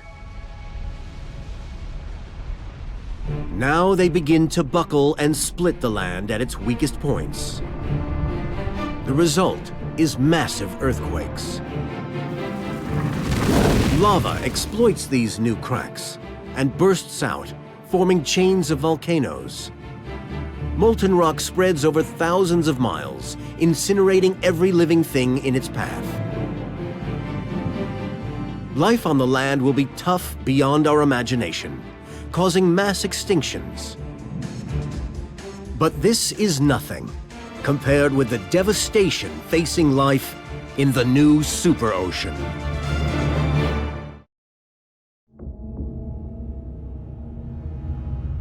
In 250 million years, a single supercontinent will dominate the face of planet Earth.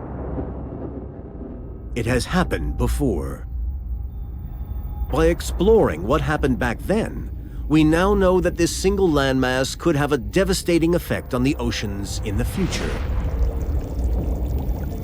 A lethal dose of carbon dioxide may cause a mass extinction, which could wipe out 96% of life in the sea.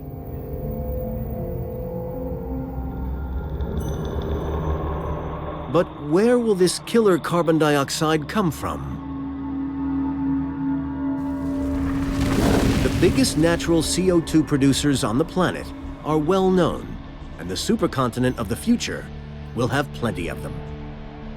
Volcanoes. To understand how the carbon dioxide from volcanoes leads to mass extinction in the oceans, Dr. James Barry has been studying what happens to one particular creature called a brachiopod during similar events. Oceans became much more acid due to all the CO2 that was released by volcanic ash in over 100,000 years. And that increased acidity of the ocean has caused not only brachiopods, but many other types of animal life to go extinct. Dr. Barry is trying to understand exactly what happens when carbon dioxide levels suddenly shoot up. Among the first to feel it are shellfish. These brachiopods are a curiosity. They're one of the earliest sort of real animal life forms that evolved on this planet. 400 million years ago, they were one of the most dominant forms of life on the planet. But they went from 30,000 species down to about 300. They're the poster child for how to go extinct. Brachiopods had survived everything the Earth could throw at them for hundreds of millions of years. Yet it was volcanic eruptions on land that wiped out 99% of brachiopod species in the sea. Barry's research reveals how, Brachiopods are highly sensitive to carbon dioxide levels. The excess CO2 from volcanoes dissolves in the water, making it acidic. Once it enters the ocean, it combines and reacts with seawater to form carbonic acid. And that changes the balance of chemistry in the ocean. As the sea becomes more acidic, the brachiopods die out. In 250 million years, the hard shells of all marine invertebrates dissolve in the acidic water. As their inhabitants die, a big link in the food chain collapses. Their predators starve, and the lack of food goes right to the top of the chain.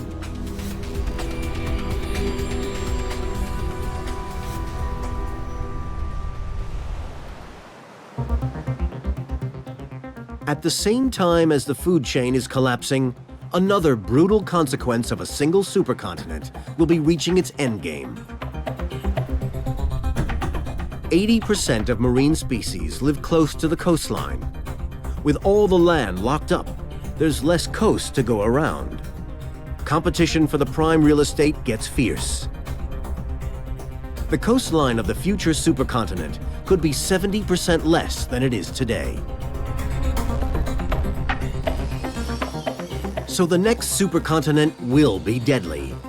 In 250 million years, an arid desert on land and an acid ocean means a mass extinction that will make the death of the dinosaurs look like a sideshow. But amazingly, some plants, some animals will survive. Those that can adapt. Creatures like snakes and spiders that thrive in the heat. Low hardy bushes and types of cacti may be able to evolve. Life will endure for 1 billion years to come. It's only then that the final extinction of life on our planet begins. The end of all life on land. 1 billion years in the future, the world is going to get hotter. All stars, like our sun, go through a cycle of life and death. Today the sun is middle-aged, but in 1 billion years, it will be that much closer to death.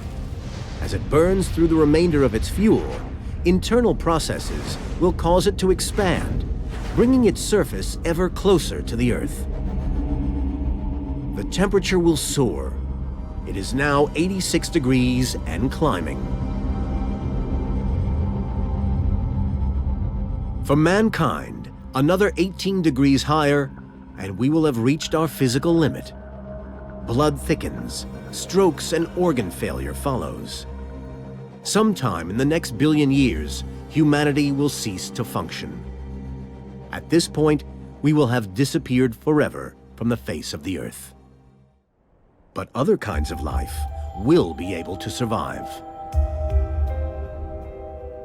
Here at the California Academy of Sciences, Professor Lynn Rothschild searches the history of past extinctions for examples of what creatures might be able to survive in a world twice as hot as today. What I'm holding here is an ammonite, and these were extremely successful group of invertebrates. They were wonderful predators, and they went extinct at the end of the Cretaceous. Not their fault. They were wonderful at the time, but they went. As the sun expands and the world heats up, it all comes down to luck. If you happen just by chance to be better suited to the new world, you'll make it. If not, it's just bad luck. And in the brutally hot future Earth, we already have a fair idea who's going to be lucky. We see animals like scorpions, like we have here, spiders, maybe some snakes that come out at night. And these are so well adapted to living in these hot, dry environments because they prevent water loss. They do everything they can to keep water inside their bodies. They stay nocturnal. Only the most extreme adaptations can survive. But as conditions become worse, life on land heads toward its final moments. It begins with the plants. Atmospheric scientist Professor James Casting is one of only a few people in the world to have figured out what happens to the plants in 1 billion years from now. He's discovered that a drastic fall in CO2 will wipe most of them out. CO2 will drop by a factor of 1/2. That will wipe out 95% of the plants on Earth. Geological processes are at work today that absorb carbon dioxide and dump it in deep ocean sediments. But like all chemical processes, the higher the temperature, the faster it works. Supercharged by the hot Earth 1 billion years from now, it wipes carbon dioxide from the atmosphere. It will drop down below the level required to sustain plant life. And that's the fundamental food source on Earth. I mean, carbon dioxide is the food of life. It's what makes photosynthesis work. And with CO2 gone, it's a very different world. Deprived of CO2, plant life suffocates and dies. The last remnants of our green Earth turns brown and dead. One vast desert covers the land. It's really hard to imagine a future without any plants. I guess the best way to imagine it is to go up into the desert. In a way, it's a very beautiful environment, but it is very barren, and it doesn't seem like home. Without plants, the food chain collapses. The plant eaters starve, and their predators follow. Animals, insects, reptiles, and mammals. For life on land, everyone's luck has finally run out. There is only now one place on the entire planet that does continue to support life. The oceans. If you think about why life both originated in the ocean and probably will be forced back into the ocean in the future, it's because the ocean is far more stable than land. If you go out into the desert in the middle of any continent here, the summers are sweltering and the winters are frozen. During that same yearly cycle, the temperature right offshore here nearly stays the same year-round.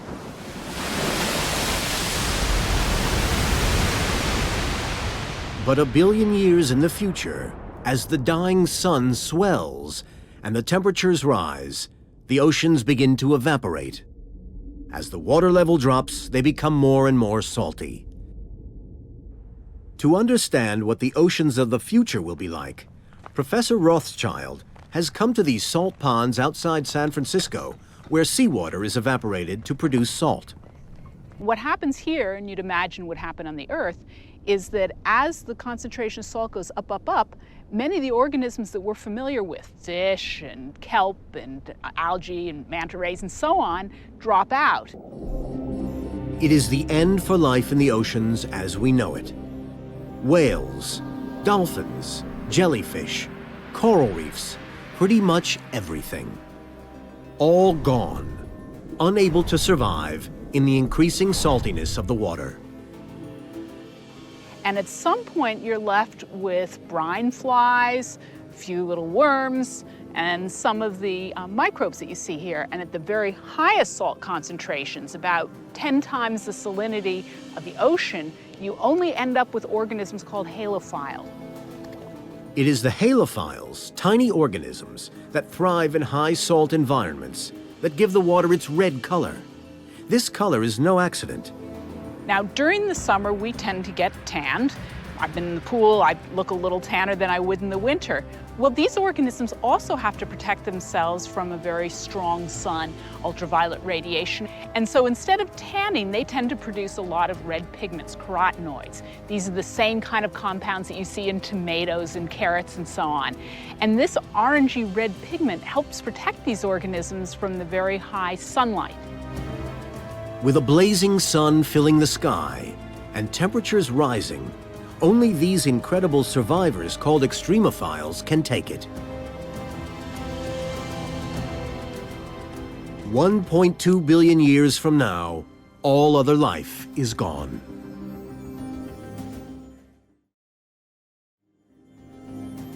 As the Earth becomes a very hostile place, we're back to having a world that's only populated by microbes, very much the way it was during the early evolution of life on Earth. Extremophiles clinging on at the ragged edge of survival in the last remnants of the ocean.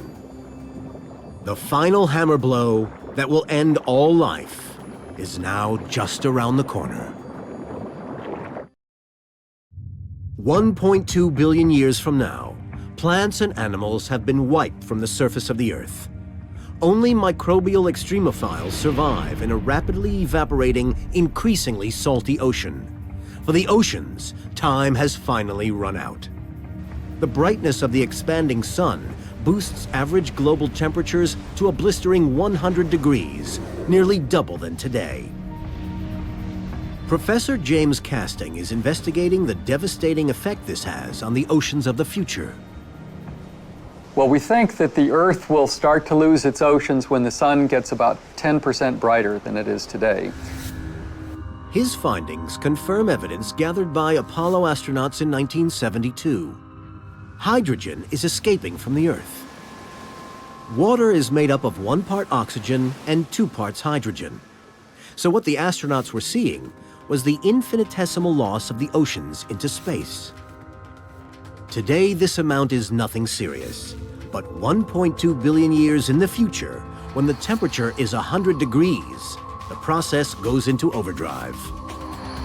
Faster evaporation now saturates the air with water. As this water rises to the top of the atmosphere, ultraviolet light from the sun splits it into its 2 component parts, oxygen and hydrogen. The hydrogen is so light, it floats off into space, lost forever. What Casting discovered was that from full to empty, the whole process of losing our oceans could take less than 200 million years. Without water, life cannot exist. So to find out when this will happen, he had to look at a planet not unlike the Earth that lost its oceans in the same way. Well, I got interested in the future of Earth's oceans by working not on Earth, but on Venus. Physically, Venus is almost a twin of our planet. And billions of years ago, it might have been even more similar. May well have had liquid water on its surface at one time, just as the Earth does now.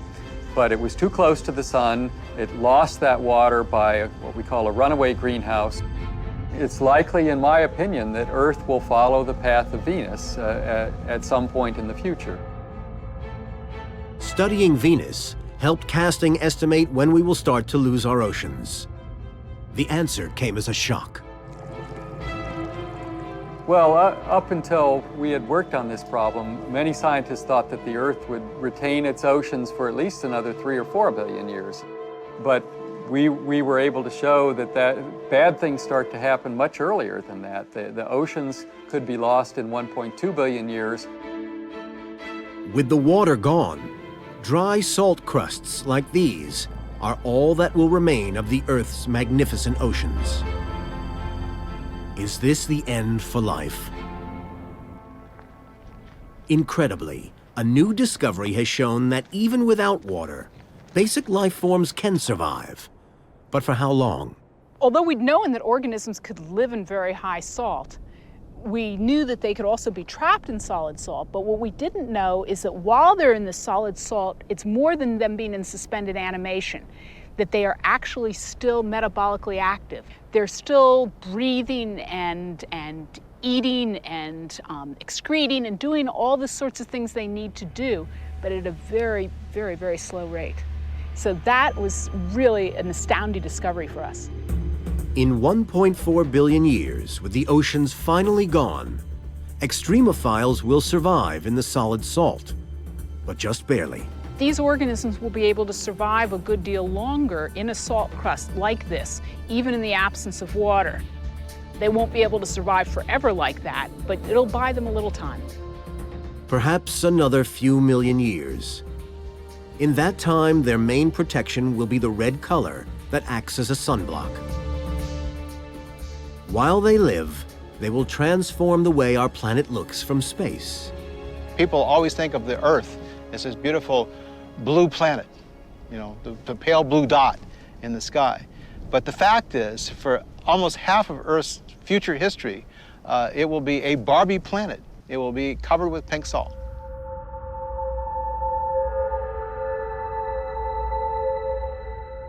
This is the Earth 1.4 billion years from now. The extremophiles cling on in an increasingly desperate fight, but the rising temperatures as the sun brightens eventually defeat them. By 1.6 billion years into the future, the temperature has climbed to 224 degrees, far above the boiling point of water. Life finally loses the battle. The last remaining extremophile dies. There are several poignant moments in geologic history. The Earth losing its oceans will be the most poignant of all, because that really will be the end of life as we know it. And unless we've figured out how to colonize other planets, then life will come to an end. It's a pretty sobering thought. The time of the pink Earth passes. Our planet is reduced to a brown, featureless world. Unless we have found a foothold on another, this is the end of life in our universe. For the next 6 billion years, our dead world orbits the dying sun. Only an astronomer can see this far into the future, to the Earth's final moment of existence. Dr. Robert Smith from the University of Sussex has unraveled the Earth's ultimate fate. But his journey of discovery has taken some unexpected twists and turns.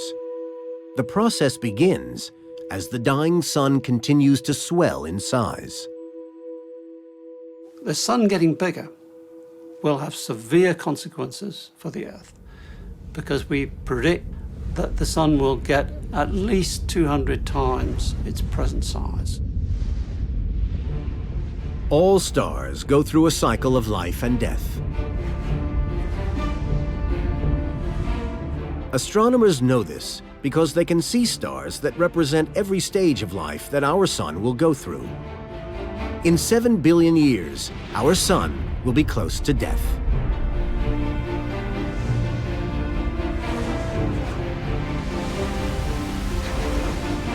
The sun is now 1,000 times brighter, 200 times its present size, and still growing. The heat literally dissolves the face of the Earth, wiping away the last of its uniqueness. As the sun gets bigger, the mountains will start to melt, and instead of having high mountains and deep ocean depths, everything will flow into a uniform sphere, be featureless, and very, very hot. Earth's surface is now melting in 2,500 degree heat. The surface runs with liquid metal. Our planet is utterly unrecognizable, a totally alien world. The end is now close. But Dr. Smith's calculations revealed a last-minute escape might just be possible.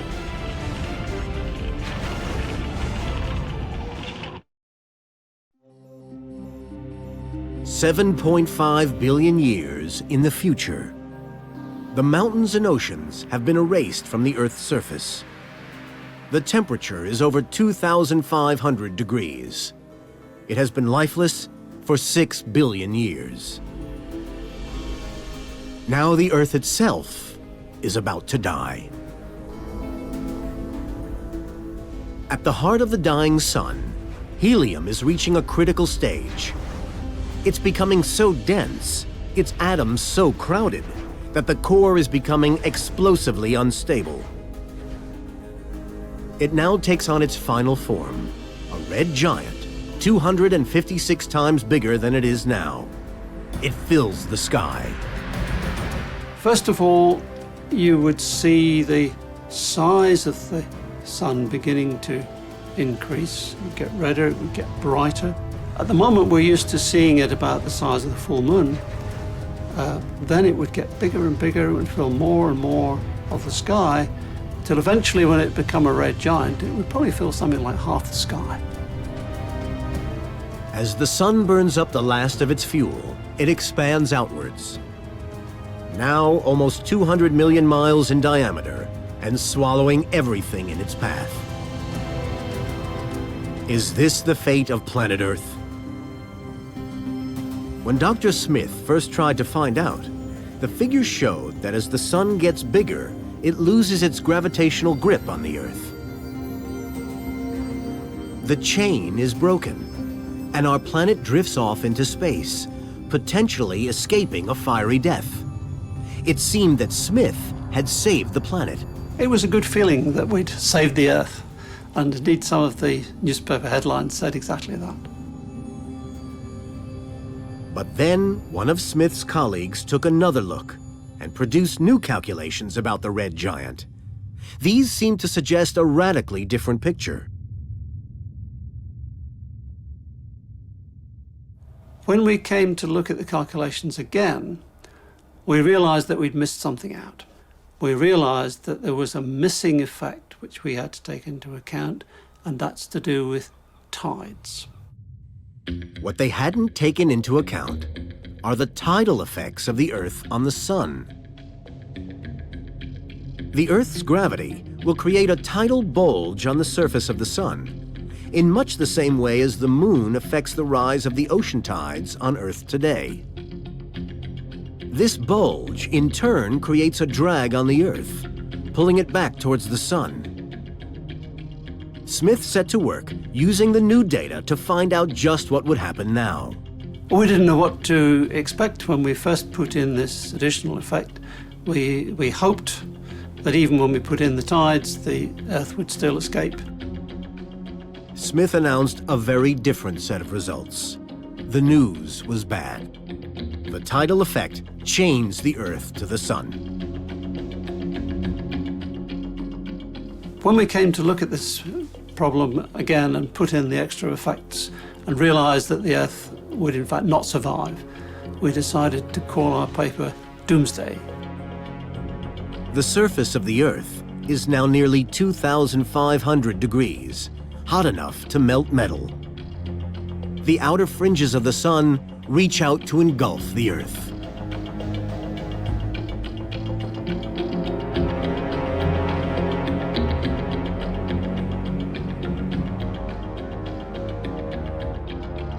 We try to imagine what it would look like to see the Earth disappearing. Just be like an asteroid crushing through this Earth's atmosphere. It will burn up completely, it will vaporize, it will disappear, it will become part of the sun, and it will be as if it has never been. 12 billion years of planetary history ends. The death of planet Earth, engulfed in flame, vaporized by the sun, reduced to atoms.